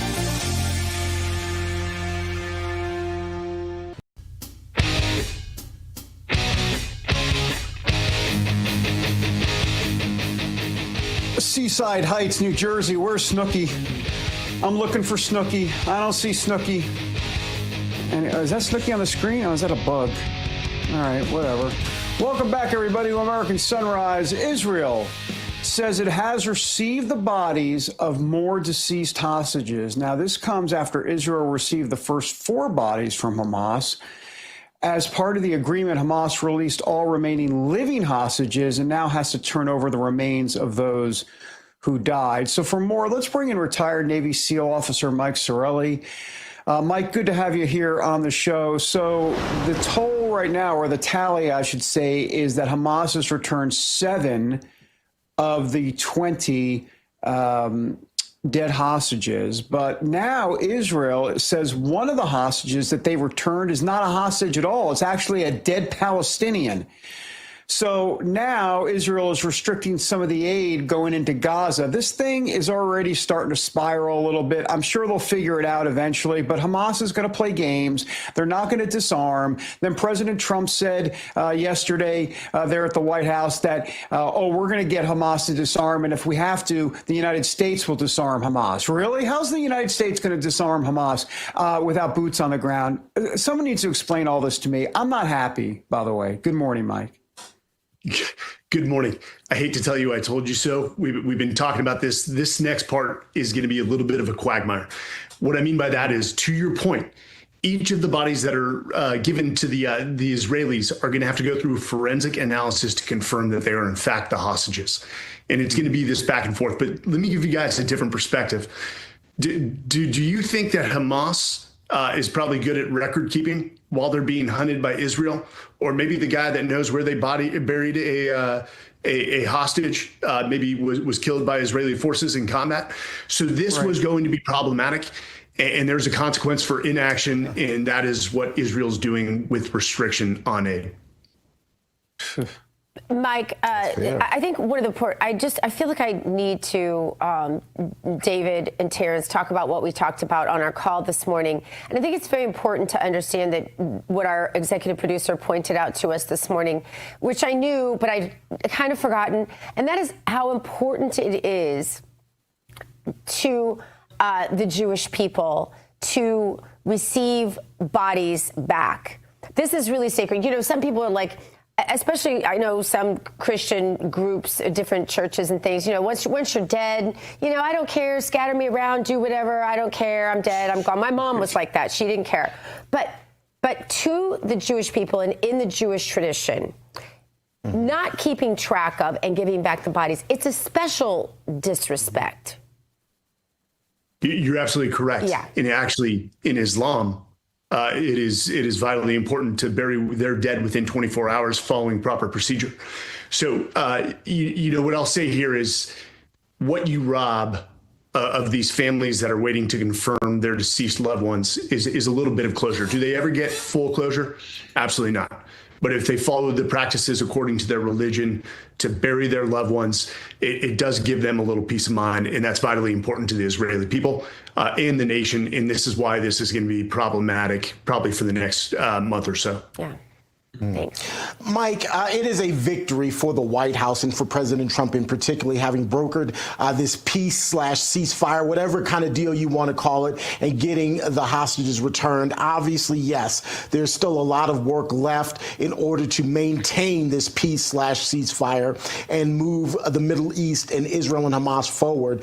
But it also seems that it's given President Trump a lot of momentum and a lot of leverage when brokering other deals, specifically a peace deal, a ceasefire deal between not Israel, but Russia and Ukraine. That's something that obviously has been in the works, but it's been a tenuous deal. We thought we had a deal, then there was no deal. Russia is not talking to Ukraine. You know, there's been a lot of talk, but no real substantive action that's moved that process forward. Do you think now that process will begin to move forward between Russia and Ukraine, given the win that President Trump is able to share on the world stage as it relates to Israel and Hamas? Hey, Terrance, I think you summarized that beautifully. Yes, all eyes are now on Russia and Ukraine. When I say that, don't make a mistake. I'm not saying that the Hamas-Israel peace treaty is not fragile. It is. We've got to go through phase 2 in order to get phase 3. There's a lot that could happen that could derail that process. But we are at a point where Trump can use that momentum alongside Steve Witkoff to now focus on closing the Ukraine-Russia war. But if I have to give an estimate, I would say it's going to take him about 12 months to close this deal. There's going to be a lot of back and forth. These don't happen quickly. Russia has taken proximity of Ukraine, and they want to hold that, and they want legitimacy within the peace deal of retaining that land. And Ukraine is going to object to that aggressively, and that's where the difficulty of finding the middle ground between both parties is going to be. Wow, that's interesting. Mike Sorelli, great to have you, and good perspective, great perspective. Thanks for being here. Thanks, Dan. Thanks, Mike. All right, coming up, are more women at risk for depression than men? We're going to have those shocking new details when we come back on American Sunrise.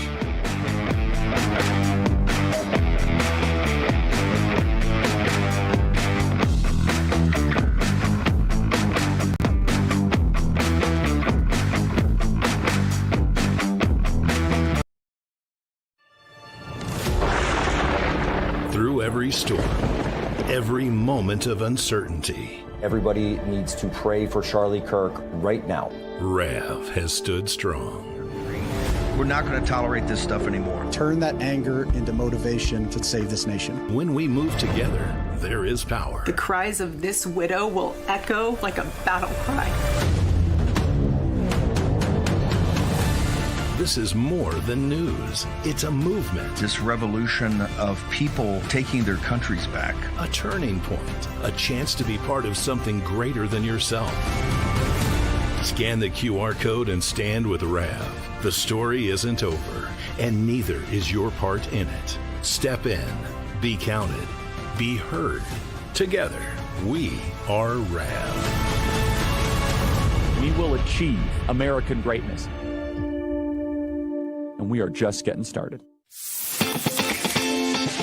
Patriots, it's time to gear up. Real America's Voice has an entire lineup of merch made just for you. We got some Rav fans out here. We watch you every day. From mugs that start your morning strong to hoodies, hats, t-shirts, pants, vests, flags, and so much more. Yeah, I noticed it. I mean, that caught my eye big time. Every piece lets you wear your pride loud and clear. This isn't just merch, it's a movement. When you shop Rav, you're showing the world you're proud to be part of the Real America's Voice family. God bless Real America's Voice. So don't wait. Scan the QR code right now or visit realamericasvoice.launchcart.store to shop today. Thank you, Real America's Voice, for doing true journalism. Stand tall, be bold, be proud. Represent your voice with Real America's Voice. It's good to have a real news network out there, so I'm a big fan. Use code RAVSWAG10 for 10% off. Real America's Voice rocks.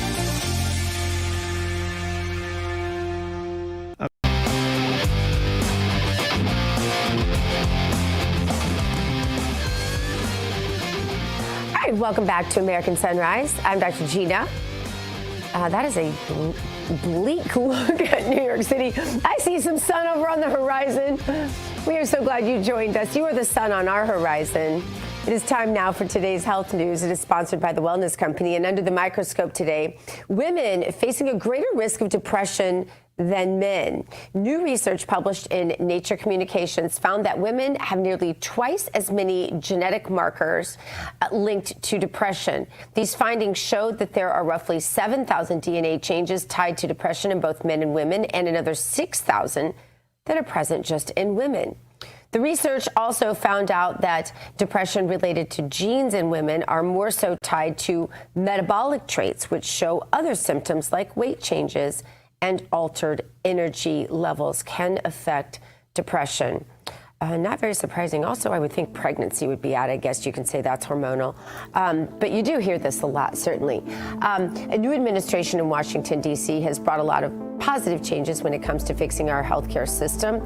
The reality, though, there's only so much government can do. If you want to make America healthy again, it's going to start at home with each of us. And that's where the Wellness Company comes in. You see and hear from their doctors on this network all the time. You know their products are the gold standard to keep you healthy. Wellness Company makes sure you're prepared for whatever happens with their series of prescription medical kits. These kits have an assortment of life-saving medications and guidebooks that assist in the proper use of the meds in the kit. Additionally, Wellness Company offers a variety of products from parasite cleanses to methylene blue, weight loss, so much more. All of this helps you stay healthy, live a longer, more satisfying life. Make America healthy again starts at home. Do your part. Protect the health of yourself and your family. Go to twc.health/RAV today. Give it an order. twc.health/RAV. Use the promo code RAV. It'll save you 10%.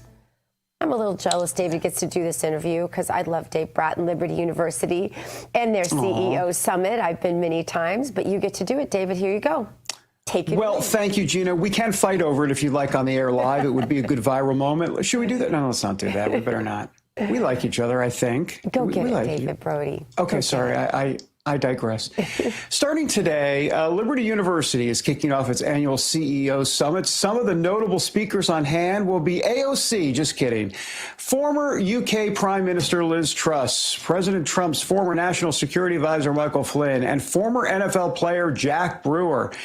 By the way, some of the main topics include cryptocurrency, advancing the gospel through CEO work, and AI. It's the 5th year for this event, and RAV is there for all of it. We love this event. We approve. For more, let's bring in RAV Washington correspondent Britt McHenry on the ground there at Liberty University in wonderful Lynchburg, Virginia. And also, look at that, the Vice Provost of Engagement and Public Relations for Liberty University. Boy, that sounds very official, Dave Bratt. Good to see you guys. Hey, Britt, lots of movers and shakers down at Liberty University. You're next to one of them. Good morning to you.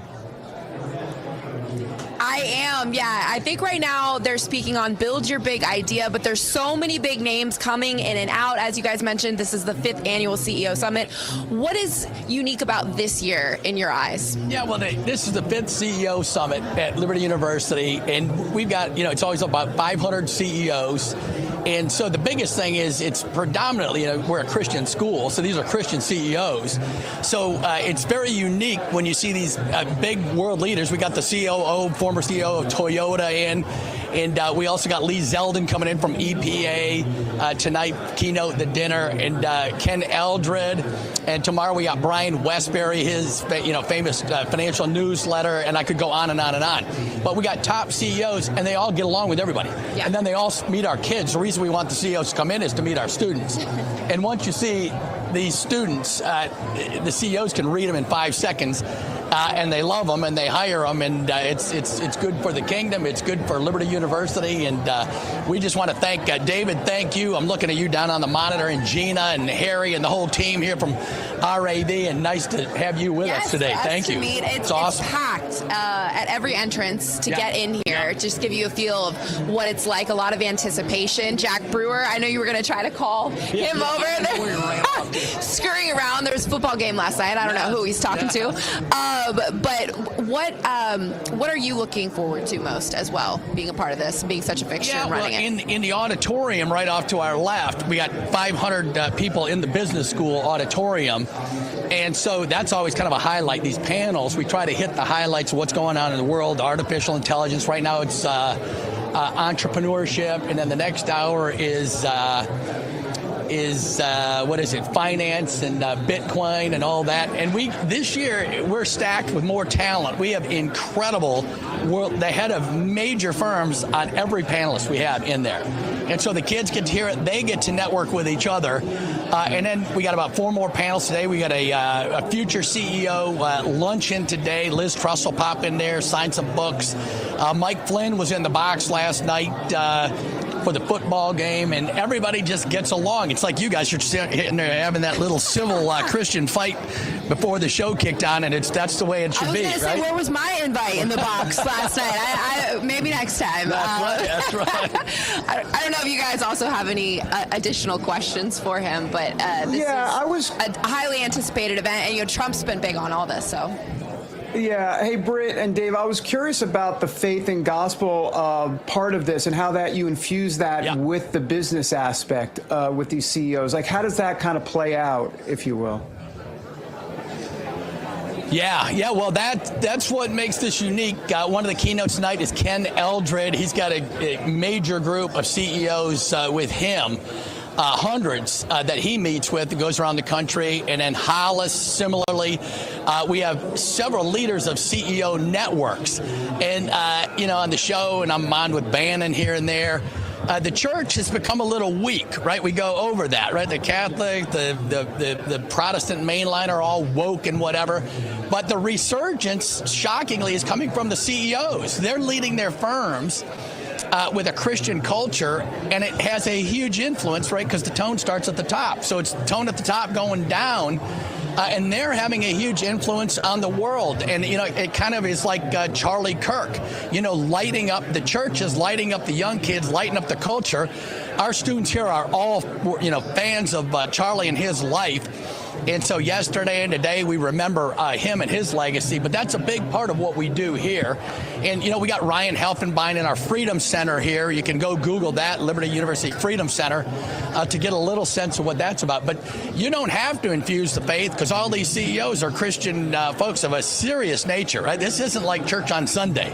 They're infusing the Christian culture into their workplace, building up a loving workplace of respect. And when you got that, you don't need the woke stuff, right? That doesn't work as well. Yeah, I'm curious. I'm curious. Britt, go ahead. You go ahead. We're on a delay. You go ahead, Britt. Oh, no. We're gonna go with your question. I can save mine for later throughout the day. Go ahead. Oh, I was just going to have a pithy question about Liberty football, and I was just curious if, Britt, if you've ever been down to Liberty before, because they won last night, did they not? They won by a field goal. Yep, 3 points, 30-27. Oh man, I'm still not over the Commanders' loss to a field goal on Monday night in the rain, in the monsoon, that I walked about a mile from that metro stop. So I'm glad that worked out better for you. But the question I did want to ask before we wrap this up is, you mentioned crypto. That is one of the seminars, and that is something, as I was briefly getting into, the Trump administration is really big on, or starting to develop. What can we expect, or viewers can expect? Any insights on that here? Yeah, well, the crypto, you're going to get kind of a Christian take on crypto and artificial intelligence. And you got folks in the room that are big skeptics. You got people that are pedal to the metal. Let's go forward and do it in a Christian way. And that's what's great about this dialogue. But we've got some folks from Silicon Valley that are the leading engineers, right? So they're higher, really, technically, than the CEOs. The engineers at the top firms, I won't name them because we want to keep them coming year after year, but we've got engineers at the top firms. They know what crypto and what AI is going to look like in 10 years, right? And so they're here filling our kids in, educate the other CEOs. And so that's one of the cool parts of this. And tomorrow afternoon, we've got AI, the engineering theoretical part, and then we've got implementing AI. And one of our returning superstars, Tennille, she's been a major league figure at major firms across the country. And so it's a great few days at Liberty University. We'll be here for all of it, for the rest of the coverage. And when is Michael Flynn expected to speak? General Mike Flynn, head of national security under President Trump, is going to speak tonight at the dinner on enemies within. And so he's spending a lot of time, I think, up in D.C. fight DOJ and all that. So our kids are young and innocent still, and they're Christian and they're optimistic. But a lot of these CEOs come in and they tell the students and educate us all how rough it is out there. It's a tough world. Flynn, we're really looking forward to. General Mike Flynn, just an unbelievable patriot and hero. Well, he will be here, is around here somewhere, and so are we, and we'll continue coverage all throughout the day with you. Awesome. So thank you so much. Thank you, guys. Back to you guys. Thanks, Great David. stuff. Gina. Thanks, Britt. Thanks, Dave. Appreciate it. All right, on the ground there at Liberty University. Coming up, Saturday Night Live, back at it, making fun of the Trump administration. Is anyone really paying attention to them anymore? We're going to assess that next on American Sunrise.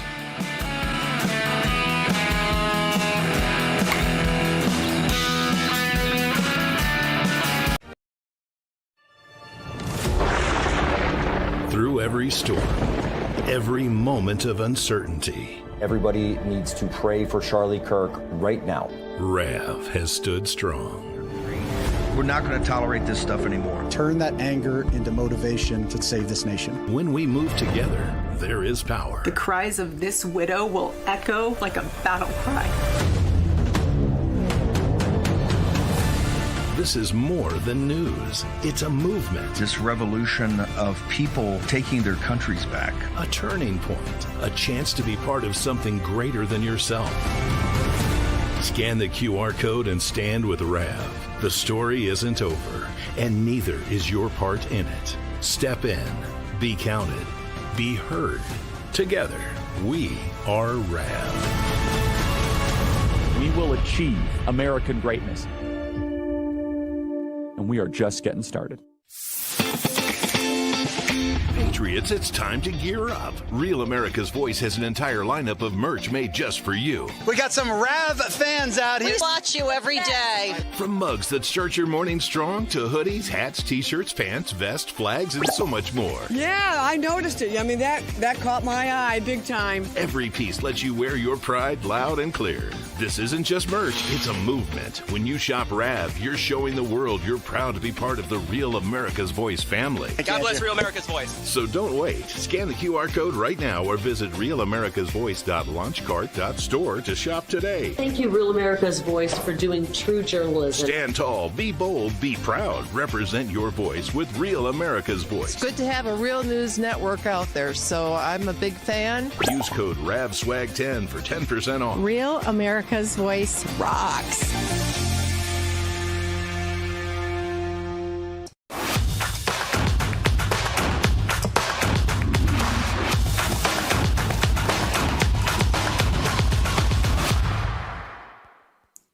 It's like a band, right? Is that like a band playing? That's like the American Sunrise Band. Thank you, guys and gals. So you drink coffee for energy, but what if your coffee could do more than just wake you up? Oh, Rejuvenate coffee is clean Arabica coffee infused with CAAKG. It's a powerful compound studied for its ability to boost cellular energy, support metabolism, I'm all for that, and promote healthy aging. Instead of the jitters or the crash you get from most coffee, this coffee gives you steady, clean focus that lasts, and I could use some focus. I drink it, and I love it. I drink it every morning. I kid you not, because it doesn't just fuel my morning, it does fuel my health as well long term. So if you're already drinking coffee, why not drink one that actually works with your body, not against it? This is what you do. You head to 1775coffee.com/Rav, and you try Rejuvenate coffee now. Don't just wake up, rejuvenate. And let's rejuvenate now with T. Bates. He always rejuvenates us, especially when he's dressed with the ascot. Terrance, good morning to you. Hey, David, good morning. All right, well, now that we're caffeinated, David, I'm not quite there yet, but I'm getting there, I promise. It is time to stay awake, not woke. And who is woke today, you ask? Well, it would be Saturday Night Live. SNL did a skit making fun of DHS Secretary Kristi Noem and the new ICE recruitment push. Here's part of it. Our government agents are working without pay. Luckily, my boys at ICE don't mind. They're in it for the love of the game. And how did I find them? By running ads like this. Do you need a job now? Yeah. Are you a big tough guy? Yeah. Tough enough for the Army or police? No. But do you take supplements that you bought at a gas station? Daily. Do you like to use zip ties because because people in your life don't trust you with keys? You know it. Then buckle up and slap on some Oakley's big boy welcome to ICE.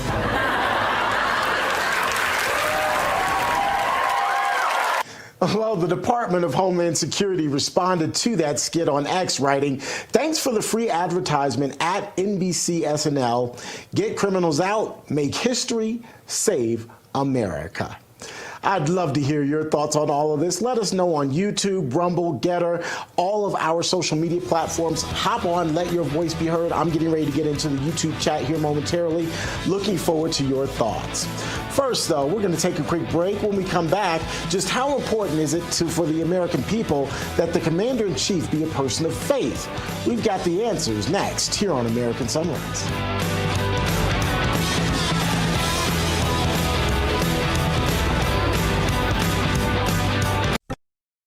Welcome to Real America's Voice, Real Minute. Your quick look at the powerful stories of faith and freedom, inspiring audiences across the nation. Angel Studios presents. I'm Bo Davidson with this Real America's Voice, Real Minute. It's fall, and that means America's favorite sport, football, is back. And Angel Studios has brought a brilliant and inspiring movie about a 59-year-old man who still wants to play the game. Knock me down, I don't feel pain. Mike, you're right, you always will be, but you can hit. After nearly 4 decades, almost 60-year-old Mike Flint returns to his alma mater because he never finished his senior year due to being thrown out for fighting. Actor Michael Chiklis, whom you'll remember from the TV series The Shield, stars in this true story about a man who has unfinished business. You better get out of my face, though, man. Get out of my face. Nothing matters if I can't be out there with my team.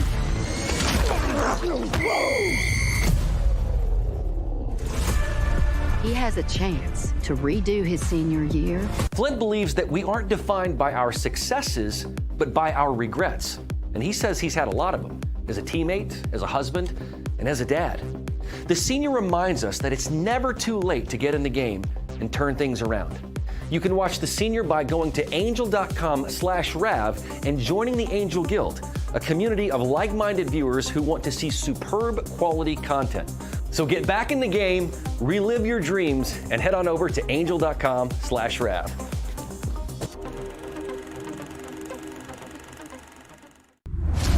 I'm a J6er. I spent 1,143 days in prison.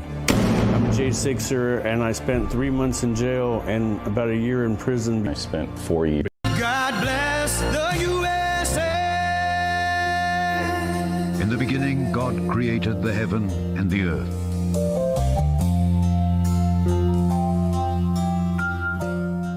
Welcome back to American Sunrise. It is time now for our Moment of Faith, brought to you by Lee Greenwood and the God Bless the USA Bible. Today, does the president's faith still matter? A new study found something remarkable. Even Americans who don't identify with any religion said they still prefer a president who is a person of faith. Not a Christian president, but a leader who believes in something higher. Joining us now, Bishop E.W. Jackson, president of StandAmerica.us. Bishop, thank you so much for being with us this morning. What do you think it tells us about our country that even in a secular age, people still want a president who prays? Thanks for having me, Emily. Well, first of all, it means that we have not forgotten our roots. Remember, the first president of the United States said in his first proclamation, "It is the duty of all nations to acknowledge the providence of Almighty God, to obey his will, to be grateful for his benefits, and to humbly implore his favor and protection." The first written proclamation by George Washington, that's what he said. We are a Judeo-Christian nation. We have a Christian culture, and I think the American people are aware of that, even though there are forces trying to tear us away from it. And a president who has that faith and has that understanding is going to be a much better president than one who doesn't. Absolutely. And I'm so happy you brought that up about George Washington, because that is what he said. The separation of church and state, right, was supposed to keep government out of the church, not the other way around. This is a Christian country, and we should definitely be proud of that. Do you think that leaders, political leaders in this country, should be taking a more hands-on approach to introducing faith and prayer into public life?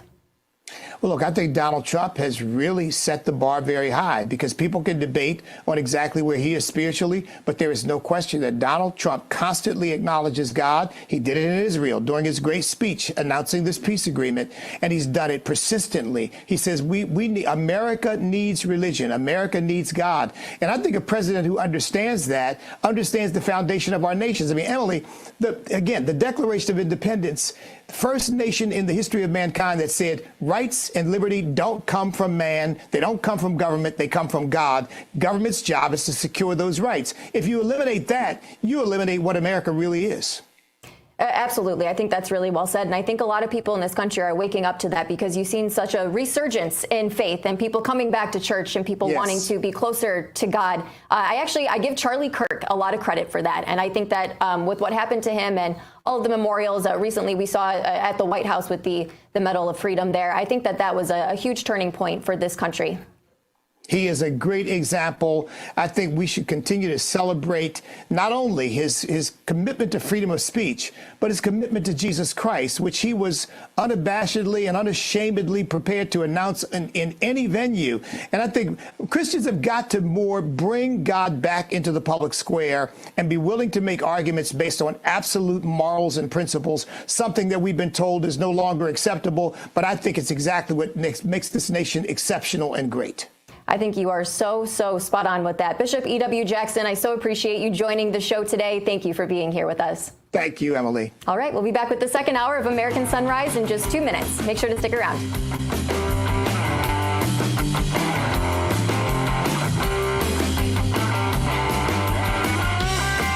Introducing the limited edition God Bless the USA Bible, inspired by Lee Greenwood's hit song and the most recognized patriotic anthem in America, God Bless the USA. The God Bless the USA large print leather-bound King James Bible also contains America's founding documents, the U.S. Constitution, the Bill of Rights, the Declaration of Independence, and the Pledge of Allegiance, along with a handwritten chorus to Lee Greenwood's song, God Bless the USA. With its large print and slim design, this Bible invites you to explore God's Word anywhere, anytime. The God Bless the USA Bible makes the perfect gift and cherished family heirloom keepsake to pass on to future generations. Designed for an easy reading experience in the trusted King James Version translation, this large print Bible is perfect to take to church, Bible study, work, and for traveling. Order yours today at GodBlessTheUSABible.com.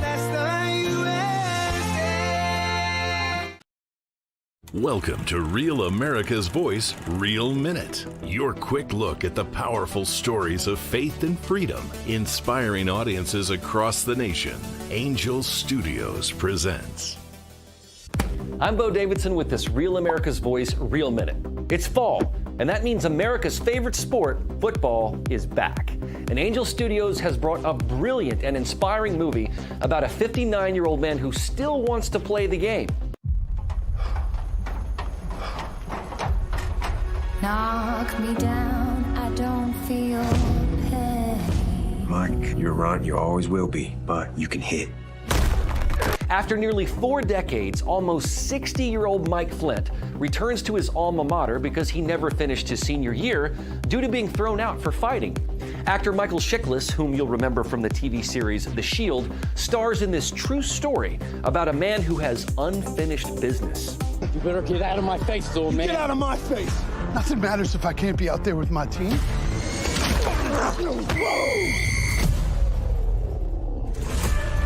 He has a chance to redo his senior year. Flint believes that we aren't defined by our successes, but by our regrets. And he says he's had a lot of them, as a teammate, as a husband, and as a dad. The senior reminds us that it's never too late to get in the game and turn things around. You can watch The Senior by going to angel.com/Rav and joining the Angel Guild, a community of like-minded viewers who want to see superb quality content. So get back in the game, relive your dreams, and head on over to angel.com/Rav.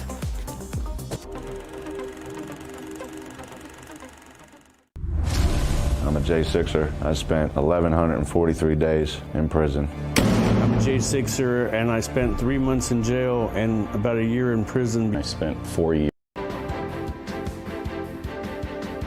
Coming Coming up on this second hour of American Sunrise, President Trump's historic plan for peace in the Middle East is now in phase 2 after world leaders gathered to sign an agreement in Egypt on Monday. We'll look at what the next phase entails and what it all means for Israel and Hamas. Plus, the government shutdown is now in its 3rd week, and the Senate failed to advance a GOP funding bill for the 8th time Tuesday. No new Democrats offering their support for this plan. So how much longer could all of this ultimately go on? We'll get the details. And then later, Democrat resistance to President Trump's crackdown on crime and border security reaches a new level in Chicago and other blue cities. We'll see how Border Patrol agents are reacting to this resistance. That's coming up later this hour. The second hour of American Sunrise starts right now. Good morning, America. Welcome to American Sunrise. Whether it's culture, we have breaking news to share with you. Politics. President Trump is joining us live now from Florida. We've got you covered. This is what it looks like to be a patriot. We have to protect the American family. The American dream is still alive. I'm David Brody. I'm Terrance. And I'm Dr. Gina. Welcome back, everybody, to the second hour of American Sunrise on Hump Day. Happy Wednesday. I'm David Brody coming to you from D.C. Let's bring in Dr. G in West Palm Beach, T. Bates, in our Denver newsroom. Good morning. Hey, so there's this 3 p.m. press conference this morning. Kash Patel, the FBI director, going to be inside the Oval with the president. I wonder what it could be. Okay, I have a guess. I'm going to guess, and if this is wrong, pretend I never said it. But if it's right, then I would like to have kudos, if you don't mind, tomorrow morning. I think that they're going to announce something about John Bolton. I think it's going to be about John Bolton.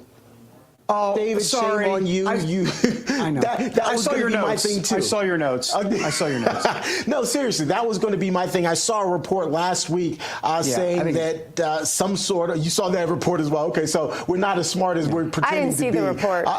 It was basically a report last week, Dr. Gina, saying that there was talk from inside the DOJ and the FBI that some sort of indictment against John Bolton would come down this week. And so when I saw Kash Patel and President Trump doing something in the White House, that's immediately where my mind went, that there might be something coming down against John Bolton, particularly since he was raided, a couple of months ago now by the FBI. So that would be my thought too, David. I just knew that it was just me, but look at you. You're taking the wind out of my sails, buddy. And then when we had John Solomon on the show yesterday, and he said, "I have something fun for you all tomorrow." I'm like, for John Solomon to say the words, "I have something fun." I know John Solomon's definition of fun, so I think, you're onto it, David. Yeah, John's definition of fun is like going through FOIA requests. That's his definition of fun. Exactly. Well, let's just get right to our headlines really quickly, guys. As David just mentioned, President Trump is going to hold a joint news conference with FBI Director Kash Patel at the White House today. At this point, we don't have confirmation about what the two plan to discuss, but we are wagering on it. So we'll find out tomorrow or later today, and of course share for you tomorrow. In the meantime, though, President Trump is out with a video showing a missile strike on what the commander-in-chief describes as a, quote, vessel affiliated with the designated terrorist organization conducting narco trafficking off the coast of Venezuela. The president confirms that 6 men on board were killed and no U.S. forces were hurt. The video was posted on Tuesday on Truth Social, marking the administration's 6th bombing of an alleged drug boat. The attack happened in international waters, intelligence officials reportedly confirming that the boat was in fact trafficking narcotics. You can see the blast here. President Trump blames the Venezuelan government, specifically its president Nicolas Maduro, for facilitating drug and people smuggling. The federal government doesn't appear to be any closer to reopening this morning, now that we're more than 2 full weeks into it. New figures released in a Justice Department court filing claim the Trump administration has fired 4,108 federal employees since the shutdown started. The administration claims the dismissals are directly linked to the government shutdown, as Senate Democrats continue to hold out on passing a continued resolution to get government agencies back up and running while lawmakers negotiate continued government funding. A federal judge is due to hear arguments in lawsuits from unions representing those federal workers today. The unions argue the current shutdown doesn't justify mass job cuts because many government workers are already furloughed without pay. And finally, in case you happen to miss it, emotional moments at the White House as President Trump honored the late Charlie Kirk with the Presidential Medal of Freedom and signed a proclamation declaring October 14th a National Day of Remembrance for Kirk. Charlie Kirk would have celebrated his 32nd birthday on Tuesday. I asked our daughter what she would like to say to Daddy for his birthday. Excuse me.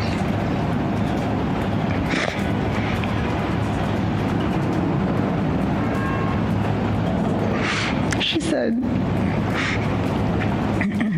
"Happy birthday, Daddy. I want to give you a stuffed animal."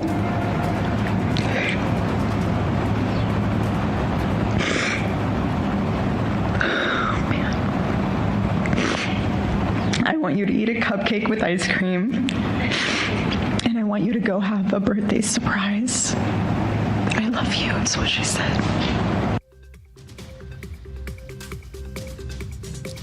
That was Charlie Kirk's widow, Erica, speaking at Tuesday's Medal of Freedom ceremony for her husband at the White House. The posthumous honor comes just weeks after Kirk was assassinated. The Medal of Freedom, by the way, is America's highest civilian honor. That's a quick check of your headlines. Now let's get a quick check of your forecast. Meteorologist Tracy Anthony standing by. And Tracy, you know I hear and listen to everything you say. And the last time we talked, you mentioned the possibility of snow somewhere in the Midwest. Yeah. Come on, please say it ain't so. I know.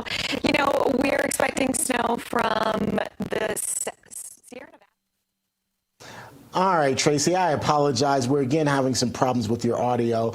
We will check back at you. And that's what happens when you forecast snow. We're just going to cut you off because I am anti-snow, because it typically means I have to shovel my driveway early in the morning, which ain't never fun. Yes, I said ain't. All right, let's get you over to David Brody now. David, you know, one of the things I remember about Maryland, snow there is fairly rare. It gets a little chilly, but that's you guys don't really get a whole lot of snow there. No, we really don't. So though some winters are worse than others, but typically not much. So that's good. We just get a lot of corruption in D.C. So we make it up that way.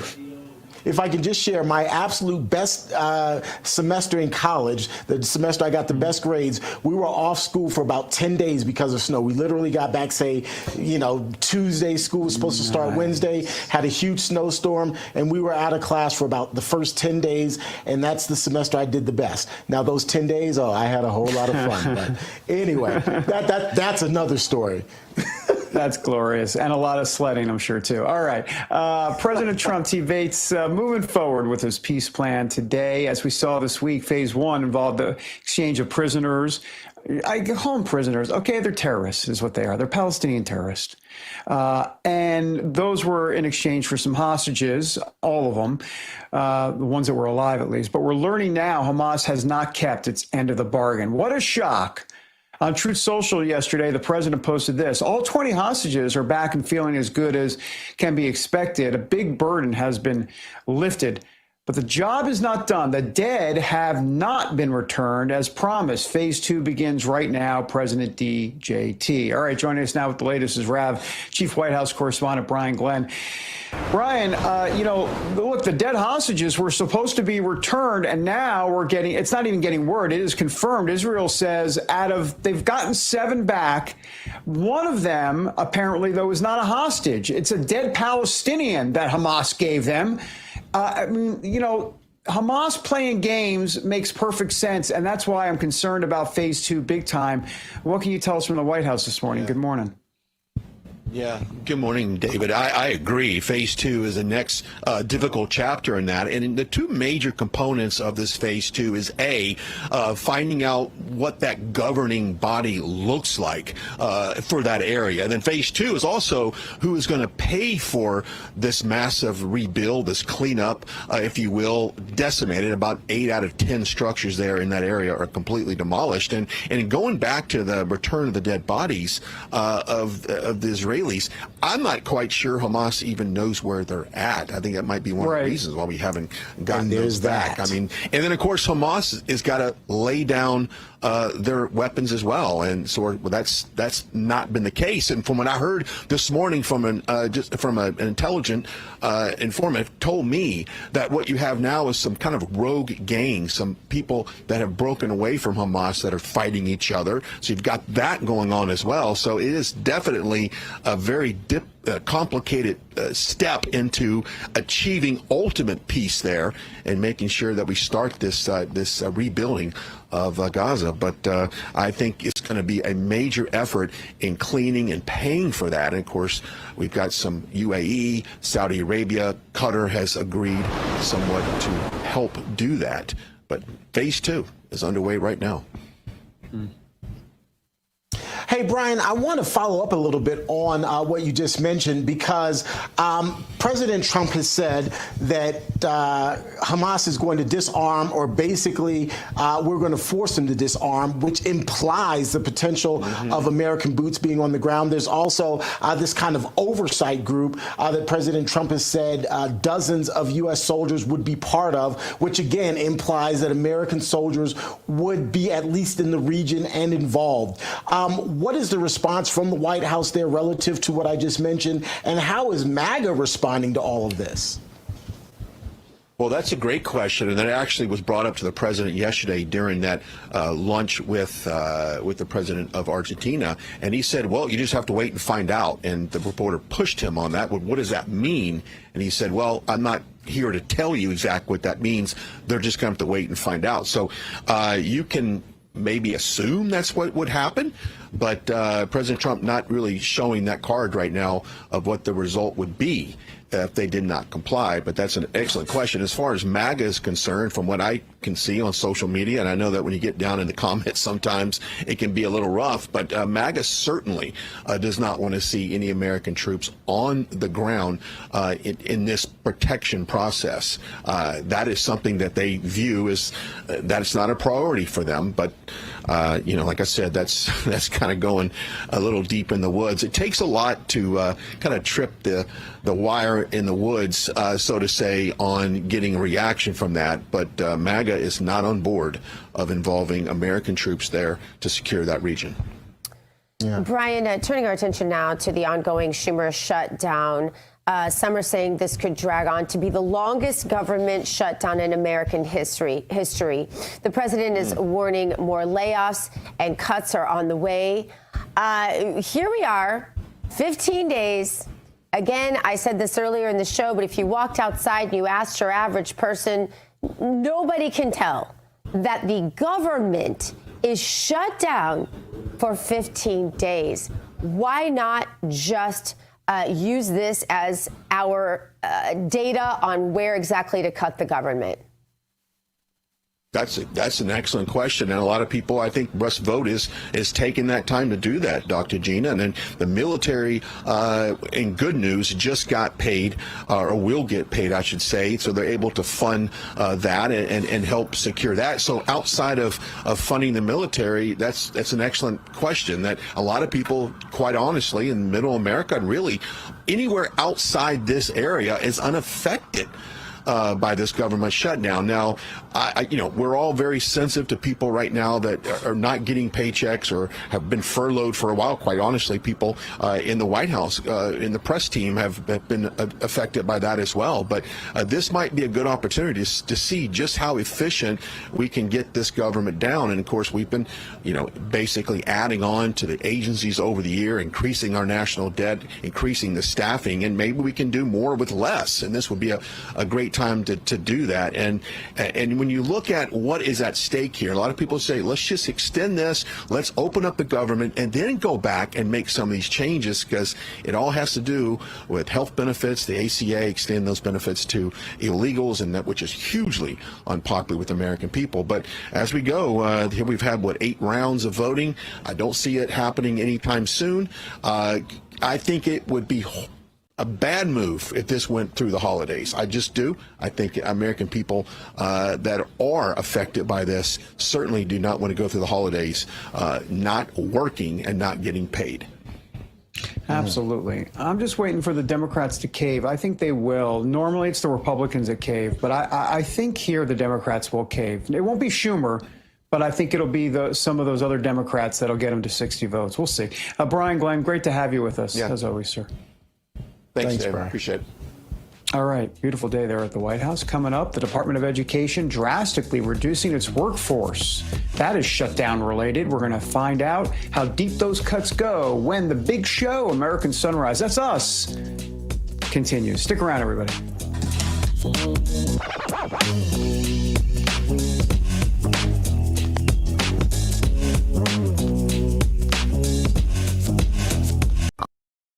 Welcome to Real America's Voice, Real Minute. Your quick look at the powerful stories of faith and freedom, inspiring audiences across the nation.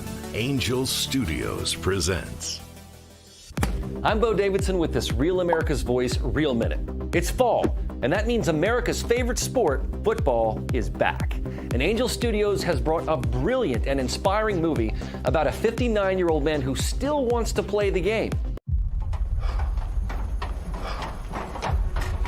Knock me down, I don't feel pain. Mike, you're right, you always will be, but you can hit. After nearly 4 decades, almost 60-year-old Mike Flint returns to his alma mater because he never finished his senior year due to being thrown out for fighting.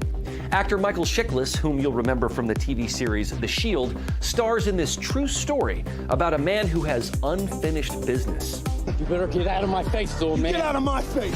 Nothing matters if I can't be out there with my team.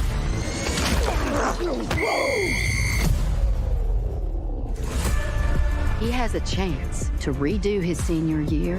Flint believes that we aren't defined by our successes, but by our regrets.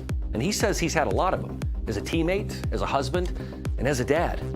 The senior reminds us that it's never too late to get in the game and turn things around. You can watch The Senior by going to angel.com/Rav and joining the Angel Guild, a community of like-minded viewers who want to see superb quality content. So get back in the game, relive your dreams, and head on over to angel.com/Rav.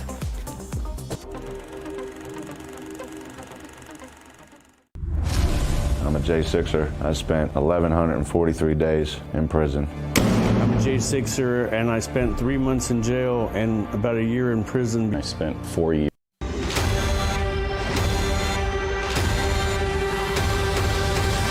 Let's spill some tea.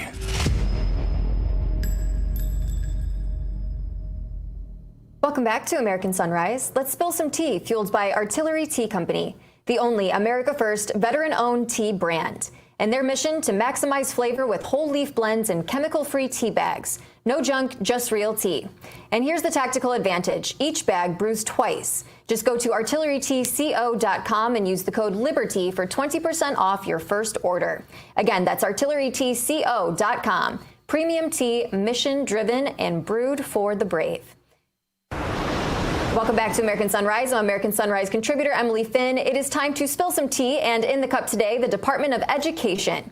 The Trump administration has laid off more than 460 department employees, a move that slashes nearly 1/5 of the agency's workforce. The White House says the firings are part of a broader strategy to pressure congressional Democrats to end the shutdown, now entering its 3rd week, as gridlock over health care and immigration continues. The Justice Department revealed the layoffs in a court filing on Friday, confirming the administration's latest round of cuts after months of buyouts, incentivized retirements, and legal challenges.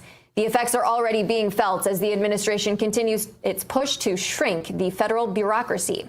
For more, let's bring back our American Sunrise team. Terrance, let's go to you first on this. What do you think? Yes, let's do that.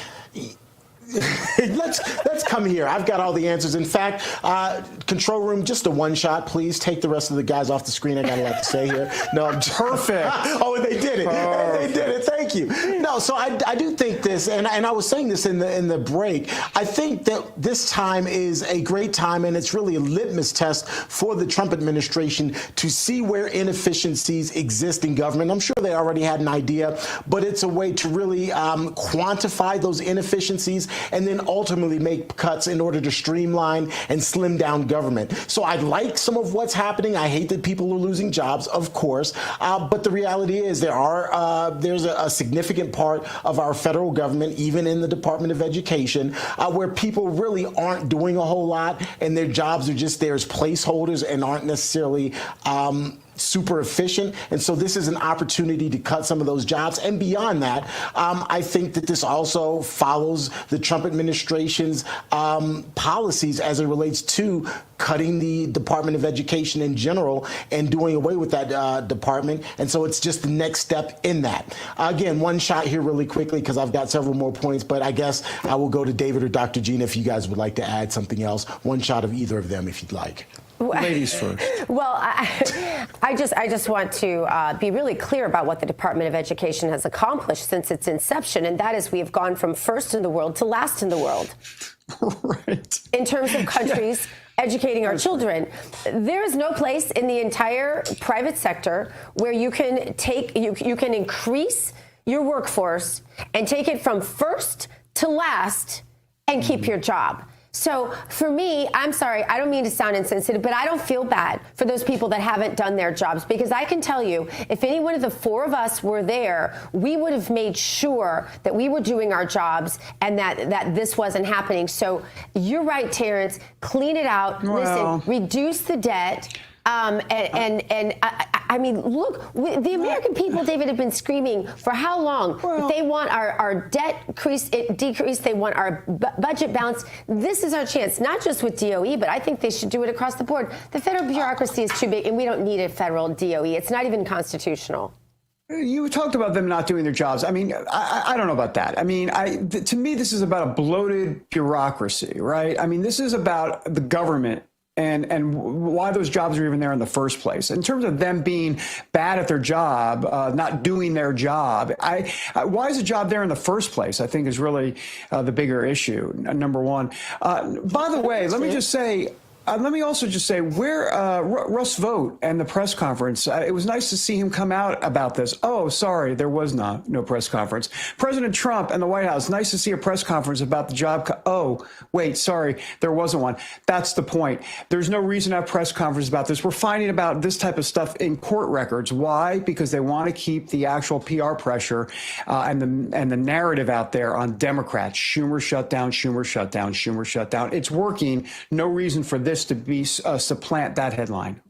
And you know who I feel bad for? It's our children who have been so their futures are hawked for bloated federal bureaucracy that should have gone away decades ago. Thank you, George Bush. I don't even know which one, but all right. Maybe both. Yeah.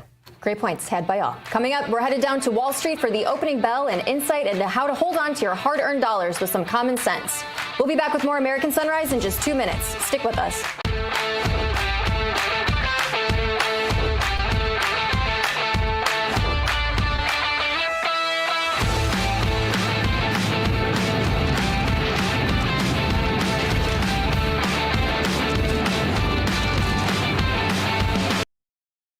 Welcome to Real America's Voice, Real Minute. Your quick look at the powerful stories of faith and freedom, inspiring audiences across the nation. Angel Studios presents A Kennedy Curse. That is the theme of Angel Studios' newest documentary, RFK Legacy. It comes from acclaimed filmmaker Oliver Stone, director of the hit movie JFK, and his son Sean Stone, in a profile of the Kennedy legacy that you've never seen before. I want to ask you about your father's assassination. Anybody who reads that report will understand that Sirhan could not have killed my father. It's a dirty story. It explores the Kennedy legacy as told through the eyes of Bobby Kennedy Jr., who reflects upon his life and memories, his time on Cape Cod, his uncle's assassination, his own father's assassination, and his early interest in nature and the environment. This time you have a drug addiction. How does that play out? I wanted to be working with nature. He was appalled at what he saw. This is how he became the leading environmental lawyer in the United States. There's no right to pollute. The polluter pays. My views are constantly misrepresented. This compelling documentary profiles our current Secretary of Health and Human Services and dives deep into why Bobby Kennedy is who he is, why he cares so much about health in this country, and how his family legacy continues even after family members pass on far too soon. I don't know if there's a curse. We do what we're supposed to do. The outcome's in God's hands. To see RFK Legacy, go to angel.com/Rav, join the Angel Guild, and watch today.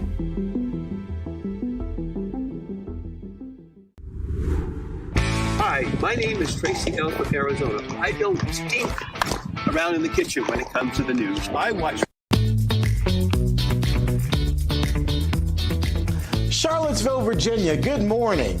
One of the more beautiful campuses I've ever seen, the University of Virginia. It's a gorgeous campus, particularly kind of their mall area. It's pretty cool. Been there on a couple of occasions, had some really good times. This is the airport, of course. This isn't the university, but just in general, when I think of Charlottesville, of course, I think of UVA. Anyway, we're getting you ready for the opening bell at the New York Stock Exchange. It's set to ring here in just a few minutes, and I can tell you, so far, so good. As you can see from our board here, it's all green all the way from top to bottom. Hopefully it stays that way once the market's officially open. We'll take you there here in just a few minutes. But first, let's get you over to David Brody. David, good morning. Have you ever been to UVA? I have. It's beautiful. This is so funny. You're like, UVA, it's beautiful. Oh, Charlotte's beautiful. By the way, that's the airport. Womp womp. But that cracked me up. All right, can we get a single shot of you again, please? Just for MD, can we just do that? Just give people what they want. Thank you. Just look. Just this is my male spokesmodel pose. Oh, it's so good. It's so good. It feels very GQ. Okay, we got to move on. Thank you, T. Bates. I just needed to, help your ego there. So now it's time for our daily dose of dollars and common sense with American Sunrise early edition host, the man who has no ego, and he's the guy behind Jake Takes Substack. That would be Jake Novak. Do you realize it's very hard to say Jake Takes Substack? I can't even. I just messed it up there. I just said Jake's Take. Wait. Anyhow, hi, Jake. Good to see you, by the way.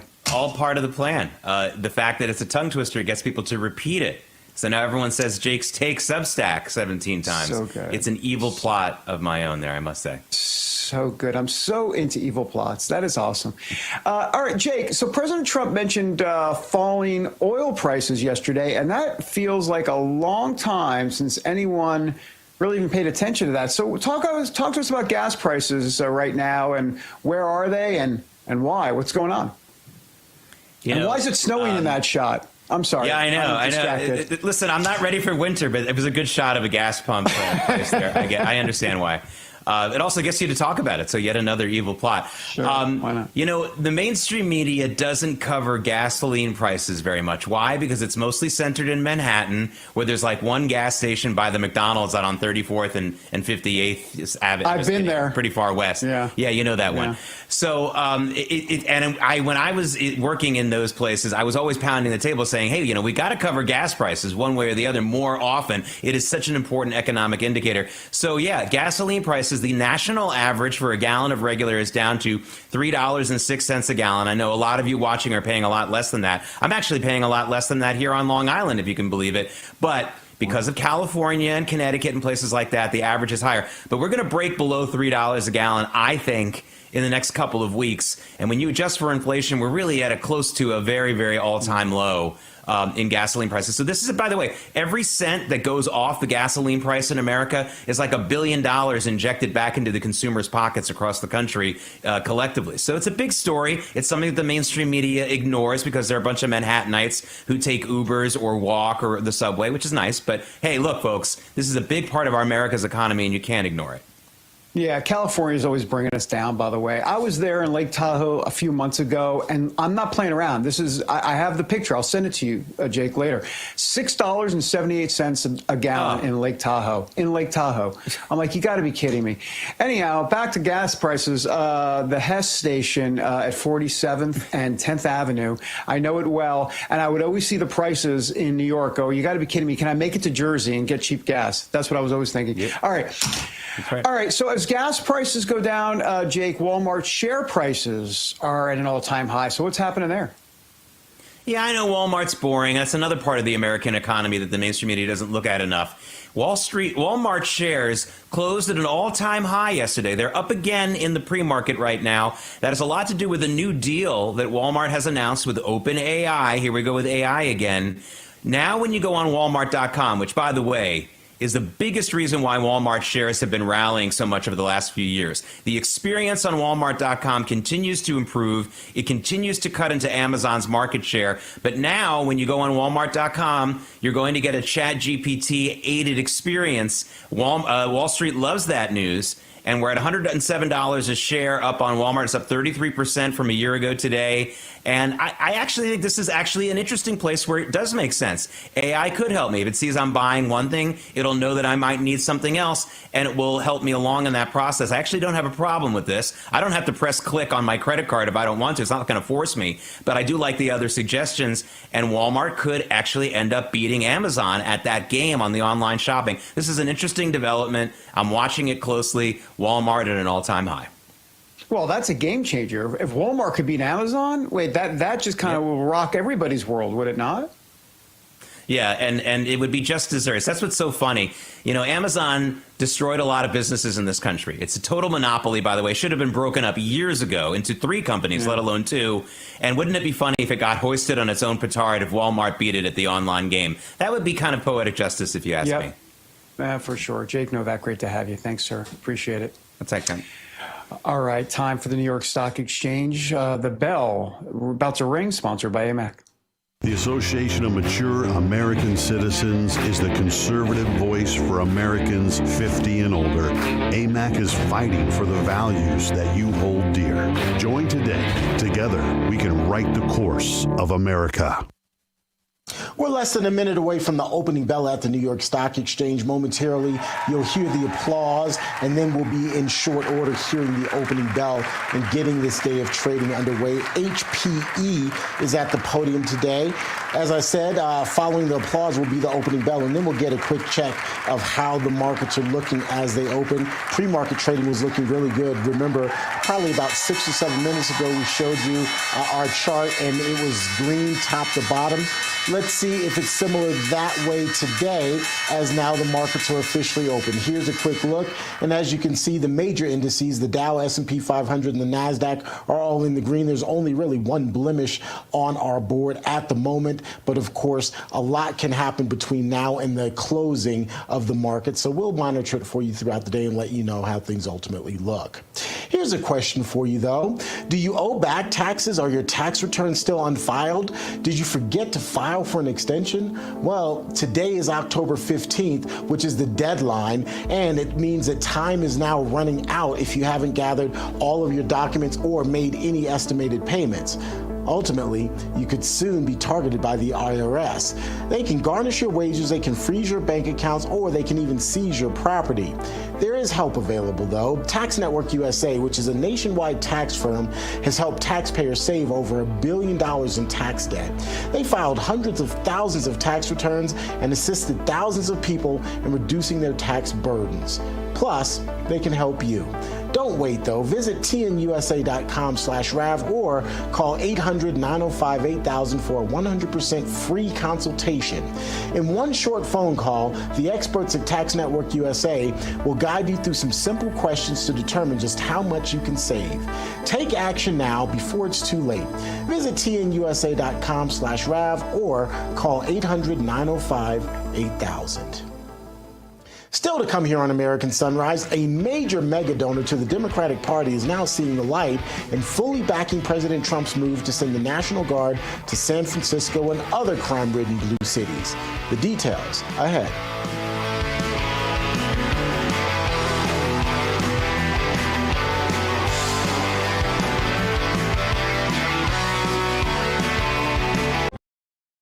Welcome to Real America's Voice, Real Minute. Your quick look at the powerful stories of faith and freedom, inspiring audiences across the nation.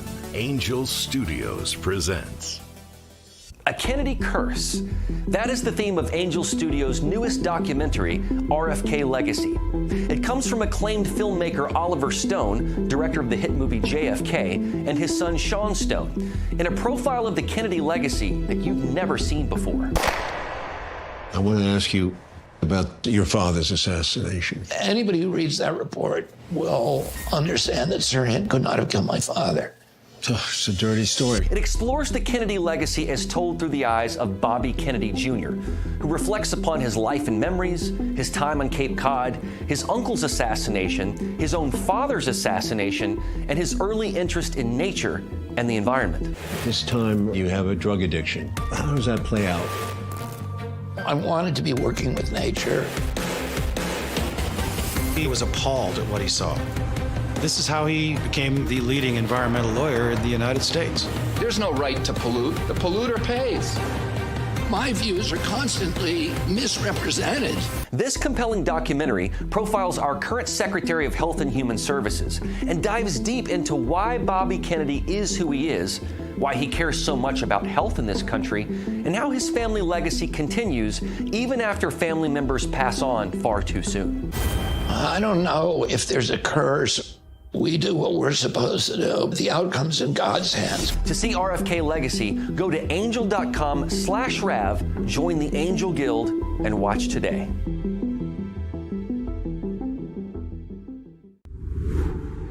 Hi, my name is Tracy L. from Arizona. I don't stink around in the kitchen when it comes to the news. I watch.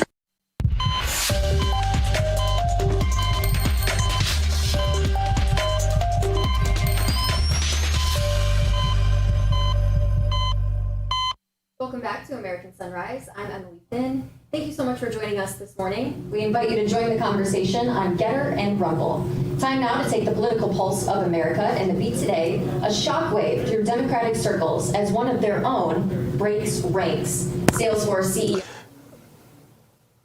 All right, Emily, I'm going to take over here real quickly. Salesforce CEO Mark Benioff, a longtime Democratic mega donor and San Francisco power player, is praising President Trump's handling of crime and even calling for the National Guard to be sent into the city of San Francisco. In a new interview with the New York Times, Benioff said he, quote, fully supports the president and thinks that President Trump is doing a great job. Again, those are quotes. He even backed the idea of federal troops in San Francisco to help reduce crime. It's a stance that has many Democrats fuming, though. Local leaders like State Senator Scott Wiener and Supervisor Matt Dorsey blasted the comments, calling them, quote, a slap in the face and an invitation to an illegal occupation. But for many residents who are fed up with crime, homelessness, and open-air drug use, Benioff's break with the party line may actually be striking a bit of a chord. To discuss, let's bring back in Dr. Gina, David, and Emily. Emily, I want to give you a first shot on this. We were just having a couple of mic issues this morning, so I apologize to our viewers for that. But Emily, your thoughts on all of this? Yeah, all I will say is I think President Trump is doing a great job to crack down on crime all throughout the country. It's something that has definitely needed to happen, and he's doing a fantastic job. Gina, I'll send it to you next. Second that emotion. I think that he'll continue to do a great job. You know, I think if Democrats would join in and help him, we could really solve the crime problem in this country, David, Brody. I would agree with that. I'll just simply say that this guy, my understanding, doing some research on him, he does a lot of this. He goes, which way is the wind blowing here? And he knows the wind is blowing towards Trump. And, you know, so this idea that he's had some sort of conversion, no, he's had more of a practical conversion, if anything, not an ideological conversion. So I think we can all just kind of tamp down this idea that he's become, you know, he's going to put on a MAGA red hat anytime soon. That's not the case.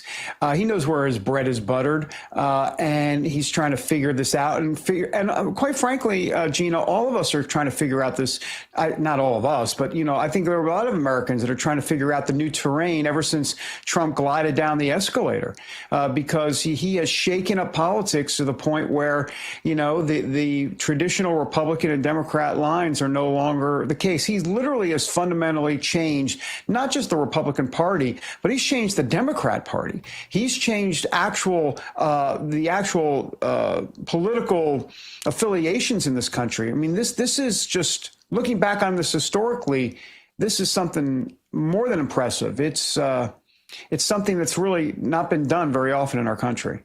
But I think Trump than... Oh, I'm sorry. Go ahead, Emily. No, go ahead. Go ahead, Dr. Gina. Oh, I got that was Emily. I think more than that, what Trump has done is exposed the way that the Democrats refuse to work on things. There's this idea in the mind of conservatives, a lot of them, that if we have a good idea, that the Democrats will work with us on those ideas. And that we've learned is not the case. It doesn't matter if it's cleaning up our cities. It doesn't matter if it's peace. It doesn't matter it doesn't matter what the issue, health. Look, they're all trying to get rid of RFK. It doesn't matter what the issue is. The Democrats have been exposed to where they are almost going to have to come to the table on some of this. And we all knew that President Trump is unconventional, and I think he continues to show that in terms of how he deals with very issues, particularly in this particular case, crime and punishment and keeping our cities safe. He's doing things that no one else has dared do. And so it's unconventional, and it seems to be working. Before I go over to you, David, I just want to point out that Dr. Gina quoted right at the top, she quoted a Motown song. We know she's not a huge fan of Motown, but she said, "I second that emotion." I was like, oh, no, yes, you did. You did. I was like, oh. In fact, I wanted to just bring that up, but I was like, let's stick with what's really the issue. But I noticed it, Dr. G, and I heard you. You said, "I second that emotion," which is a Motown song. All right, David, over to you. Are you a closet Motown fan, Gina? I just definitely not. Okay. But I'm a Terrance fan, so maybe that's where that came from. I don't know. Yeah. Well, that makes one of us. No, two of us. Three of us. Sorry, David. I'm just playing. I'm just playing. Give him his ISO. Oh, I'll take an ISO. Thank you very much. All right. We're following the latest on the president's push for border security. Federal agents are in many of our blue cities now rounding up illegal aliens and foreign criminals in the face of heavy Democrat pushback. Join us now to discuss more is CBP Chief Patrol Agent Greg Bovino. Greg, Chief, good morning to you. Well, you know, Democrat leaders are pushing back hard against the president's crime crackdown, which is really what this border issue is all about. I mean, resistance from officials. You've got Governor Pritzker in Illinois making it harder for Border Patrol agents to do their job. How do you see it from the front lines, if you will? Good morning. Well, good morning, folks, and thanks for having me. Being in Chicago here for over a month now, it truly is the front lines. When we say that every town's a border town, nothing represents that more than Chicago. Definitely a border town now. We've got tens of thousands of illegal aliens, criminal illegal aliens running the streets of Chicago. It's a rough city, and we're there cleaning that city up. What has that experience been like specifically? You said you've been there about a month or so. Can you give us some insight into how that is going down and what it looks like? Sure. We're at approximately 1,600 apprehensions as of probably later on today. We'll hit that 1,600 mark. So a very active environment, a very, I guess I would say, a dangerous environment. The lethality with what our Border Patrol agents, ICE officers, and allied law enforcement are facing in Chicago is beyond what we saw in Los Angeles. As you know, we were in Los Angeles for about four months. And what's happening now is beyond belief, actually. Whether it's individuals ramming cars into Border Patrol agents' vehicles or bringing guns to protests, it's a very difficult situation for our agents to work in, but they're doing a fantastic job.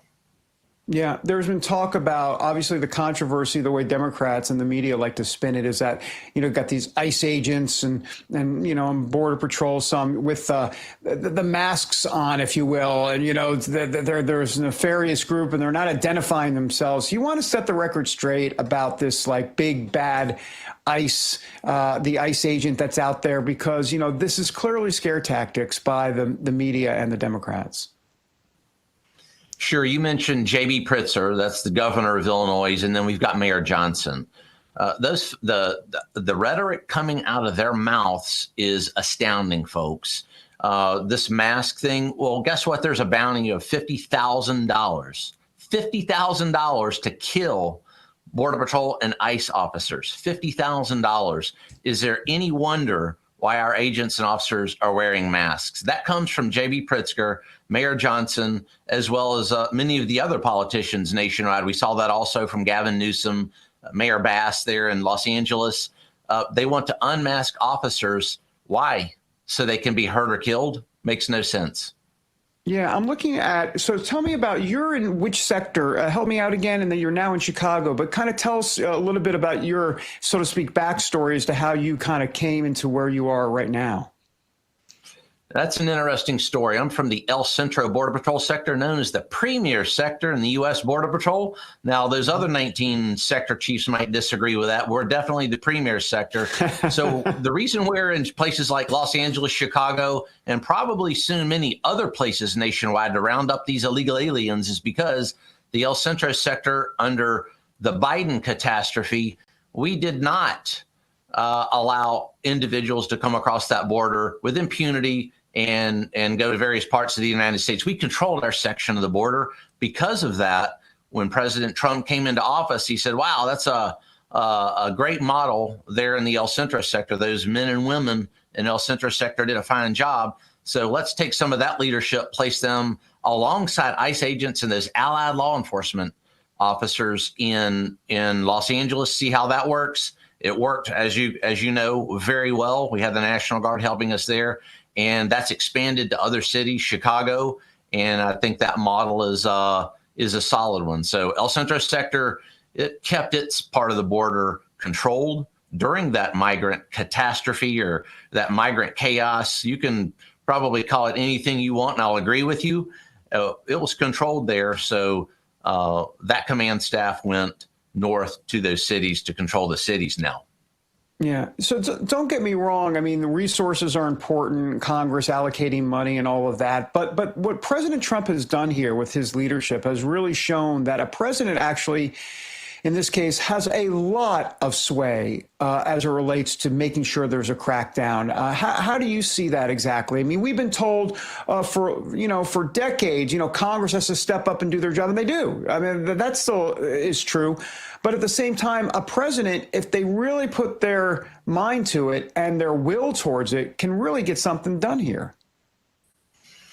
That's true. And it's taken the handcuffs off of law enforcement, not just ICE officers and Border Patrol agents, but when you take the handcuffs off of law enforcement, it makes a difference. We spent, again, the past 4 years and then many other administrations, the Barack Hussein Obama administration to be one, we were not really allowed to do our job. And now that we're allowed to do our job, it does surprise a lot of folks, but that job's being done, and you can see the results. Look at the border. The border, very few crossings along the border. I had the chance to talk with Chief Michael Banks, chief of the Border Patrol, and we both agreed that border is controlled like it has never been controlled before. But the handcuffs are off. We're allowed to control the border. Look at the past 4 years. It was utter chaos on that border. Millions of people coming across the border. Wow. Now, some days it's in the tens coming across the border. It's amazing. Just phenomenal. 20 seconds or so. Chief Bovino, how can people pray for you? I don't think that's a question you'll get on CNN, but how can people pray for you and the folks there that you're working with?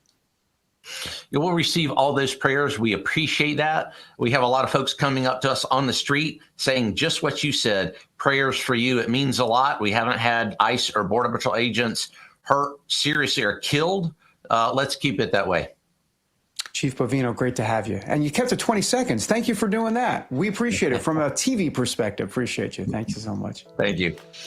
All right, coming up, the natural supplement your wellness routine is probably missing. I don't even have a wellness routine, but anyhow, and why it's helping thousands of Americans reclaim their health. We're going to talk about it when American Sunrise continues, folks.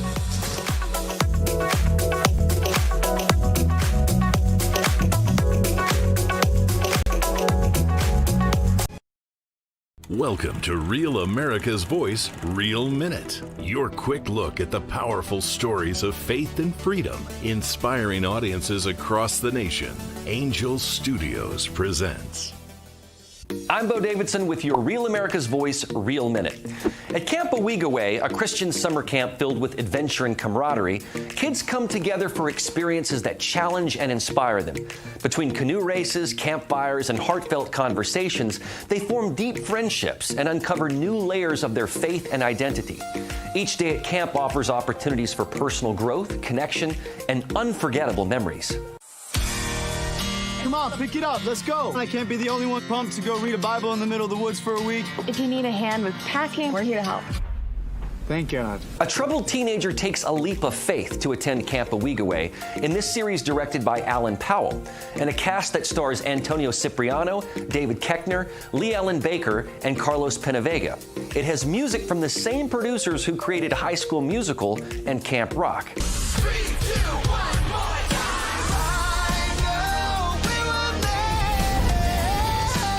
Why am I here? It's the question we're all asking ourselves. This action-packed fun series will have you asking, why am I here? And what is my purpose? The series streams exclusively on Angel Studios' platform, so the best way to see this new series is by joining the Angel Guild, a community of over 1 million members that have a vested voice in what series and films get greenlit by Angel. This means that A Week Away was voted on by members of the Guild to move forward.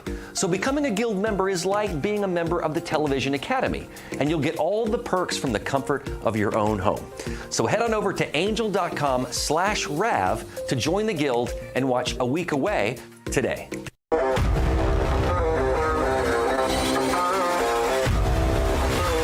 Look at that. There is Chi-Town.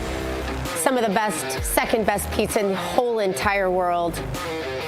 I love Chicago pizza. All right, we're going to head on over to something much more healthy than Chicago pizza. Oh, Chicago. I'm so hungry today. You guys had the best biscuits and gravy this weekend made by Olivia, who is the fiance of Lego Man from J6. She makes the fluffiest biscuits you've ever seen. I got to stop talking about food. We're heading over to sacredhumanhealth.com. Maybe they'll have some food for me. We're going to discover the incredible benefits of their grass-fed beef liver capsules. Those sound tasty. Everything does right now. Grass-fed beef liver is one of the greatest concentrations of nutrients you can add to your diet. It plays a vital role in supporting your heart, your brain, your immune system while boosting energy and improving your overall health. Sacred Human's beef liver capsules offer a natural alternative to synthetic multivitamins, providing nutrients in the form your body knows how to use efficiently. That's key. So many customers are really thrilled when they notice the boosts of energy and vitality they're experiencing using these products. Visit sacredhumanhealth.com today. Use the code SUNRISE for 10% off of your order. Explore their full range of all-natural supplements such as sleep, collagen, immunity, and magnesium. So important, we're learning. We also vitamin D. Most people are deficient. They're all designed to help you on your path to optimal health. At sacredhumanhealth.com, promo code SUNRISE for 10% off. All right, for more, we're going to bring in, what do you know, the CEO of Sacred Human, Trevor Comstock. Trevor, these products, I will tell you the one thing, the question I get more than any other is what skincare do I use? And one of the new products that you sent to me just last week, I've started using. Actually, I've been using it, but I started using yours about last week. But it's a great product because it's all clean and there's no chemicals in it at all. And again, I think the important part of these products and the thing that we've kind of learned under RFK Jr. in general is that our body recognizes real products from animals instead of chemicals. That's what this new tallow product you have that I just started using is all about. Yeah, 100%. It's great to see you, Dr. Gina. And yeah, of course, our beef liver is still our #1 product, but our new tallow moisture has quickly risen to #2. And it's been selling like crazy. We're in stock, but we did sell out a few weeks ago, so we're all set there. But to your point, for those who don't know, I just wanted to give a little background on it, but it's made with 2 ingredients, which is the 100% American grass-fed and finished beef tallow. And then we pair it with the raw Manuka honey. So there's no preservatives, there's no synthetic junk, no seed oils, or anything like that. And tallow is really amazing because it's also almost identical to the natural oils that your skin produces. So it can actually nourish the skin much more deeply as opposed to sitting on top of it, which unfortunately is the case with a lot of other moisturizers on the market. But then to take it a step further, the tallow is loaded with vitamins like vitamin A, D, E, as well as K, which are essential for your skin to stay healthy and radiant. And then, as I had mentioned, we just went ahead and paired it with the raw Manuka Manuka honey, which is a naturally occurring antibacterial, anti-inflammatory, and healing remedy. So it works great for healing, irritated skin, or if you have eczema or redness or anything like that. You can look through some of our reviews, but people have had some amazing success with bringing down their eczema and redness. So it works great in that scenario as well. And what's great about it is it doesn't clog your pores. And of course, if you want to compare it to other moisturizers on the market, the issues with those is they can be effective in their own right. But again, they're usually loaded with synthetic ingredients, fragrances, alcohols, seed oils, even food dyes, which RFK is trying to ban, or RFK Jr. But they can, unfortunately, with all those ingredients, damage your skin barrier over time. So that's essentially why we created this product. We just wanted to provide something natural that actually works to nourish the skin. And again, we just whip it into a smooth texture that you can easily apply to your face, your body, your hands, your neck, wherever you want to use it. And again, it works great for pretty much not only anywhere on the body, but also men and women. So I use it every day. I use it a little bit on my crow's feet that I tend to wake up with every morning. And again, it's great for daily skin hydration, or if you have some eczema, redness, or irritated skin. Works yeah, great there, I put it everywhere, even in my hair, not on the daily. I'm talking about when I want to do a deep moisturizer treatment. But yeah, absolutely everywhere. It really is good. And for cuticles as well, it's extra strengthened. So Trevor Comstock, thank you so much for your time. Thank you. I appreciate it. Coming up, First Lady Melania Trump reveals she's been working with Russian President Vladimir Putin for months. We're going to tell you what she's been up to when American Sunrise continues. Don't go away.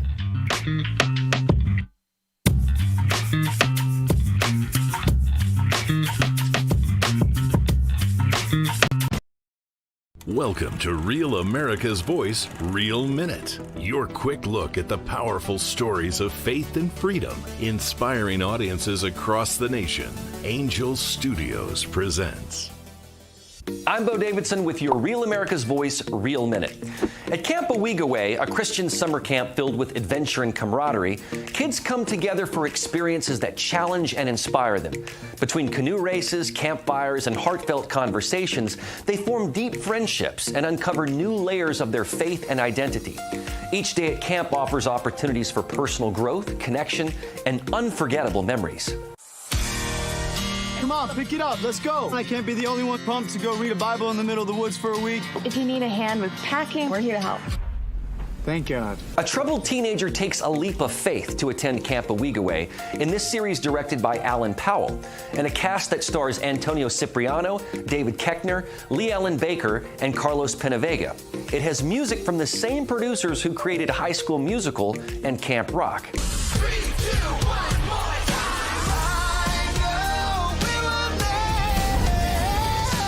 Why am I here? It's the question we're all asking ourselves. This action-packed fun series will have you asking, why am I here? And what is my purpose? The series streams exclusively on Angel Studios platform, so the best way to see this new series is by joining the Angel Guild, a community of over 1 million members that have a vested voice in what series and films get greenlit by Angel. This means that A Week Away was voted on by members of the Guild to move forward. So becoming a Guild member is like being a member of the Television Academy, and you'll get all the perks from the comfort of your own home. So head on over to angel.com/RAV to join the Guild and watch A Week Away today.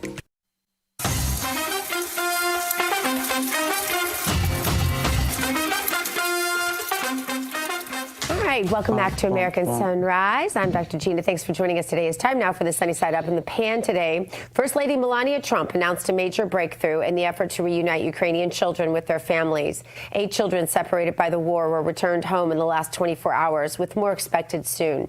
Mrs. Trump said she has been in direct contact with Russian President Vladimir Putin for months, working through back channels to secure the children's safe return. The First Lady said the two sides have agreed to cooperate on reuniting families, including Ukrainian children who have since turned 18 after being displaced by the war. She adds that Russia has also agreed to submit health records of the children so that doctors and families in Ukraine know how to best care for them. As a champion of peace seems to run in the family. Yeah, cool thing. Huh, Dave? Yeah, when do we ever see this? I mean, I guess Eleanor Roosevelt when I was 12 years old or something like that. I don't know. But the point is that, you know, this is really kind of cool that Melania Trump is trying to do something from a diplomatic perspective. I tell you what, when she puts her mind to something, you know, she's selective in what she chooses. But when she chooses it, she goes full in. And it's good to see, T. Bates. And it doesn't have to be a lot of fanfare. To me, that's the most authentic way to handle things like this. You don't do it with all the fanfare. You don't do it with all this media attention. You just do it and make it happen. And while she did make the announcement last week, it was literally probably about a 5-minute announcement. She came out at the White House, made her announcement, said she was working towards this goal, and went back in. And to me, that shows authenticity. That shows that you're really doing it from the heart, not just for the cameras. Yeah, and I mean, I would have done it with media attention, and I would have done it with all of that type of stuff. I would have done it with fanfare, Gina. You know that. I would have said, "Hey, look at me." Clearly, I would have done that. And Terrance would have asked for the one box. I would have had horns. Oh. I would have asked for one box, and I would have had literally fanfare. I would have had horns blaring and all kinds of stuff. But she's obviously better than we are, David. Yeah, well, yeah, of course she is. Well, good for her. You know, maybe Putin will listen to this, or maybe not, actually. But I don't know. Good. I'm happy. Good. I'm happy. I'm content. I'm content at the end of this show. That's good, David. Oh, gosh, I'm hungry. I am so hungry. I am starving too, and it's only because you're telling me that you're hungry. Now I'm hungry. I'm sorry. I don't do this every single day, but like some days it's just crazy hungry, and this is that day. I'm gonna go get. Are you going to go on a carb explosion? Are you going on a carb explosion? Oh, all the time. Right. Yeah, it's going to be. It's always with me: bagels, pizza, biscuits and gravy. You know how I do. Love it. But biscuits and gravy does. While I'm eating my biscuits and gravy that I don't even know where I'm getting, I am going to be watching War Room, because that is coming up next with the great Steve Bannon, who can stand for 10 hours straight, as David Brody and I can testify. Crazy. You guys hug your children, love God, go boldly, live the truth. We'll see you tomorrow.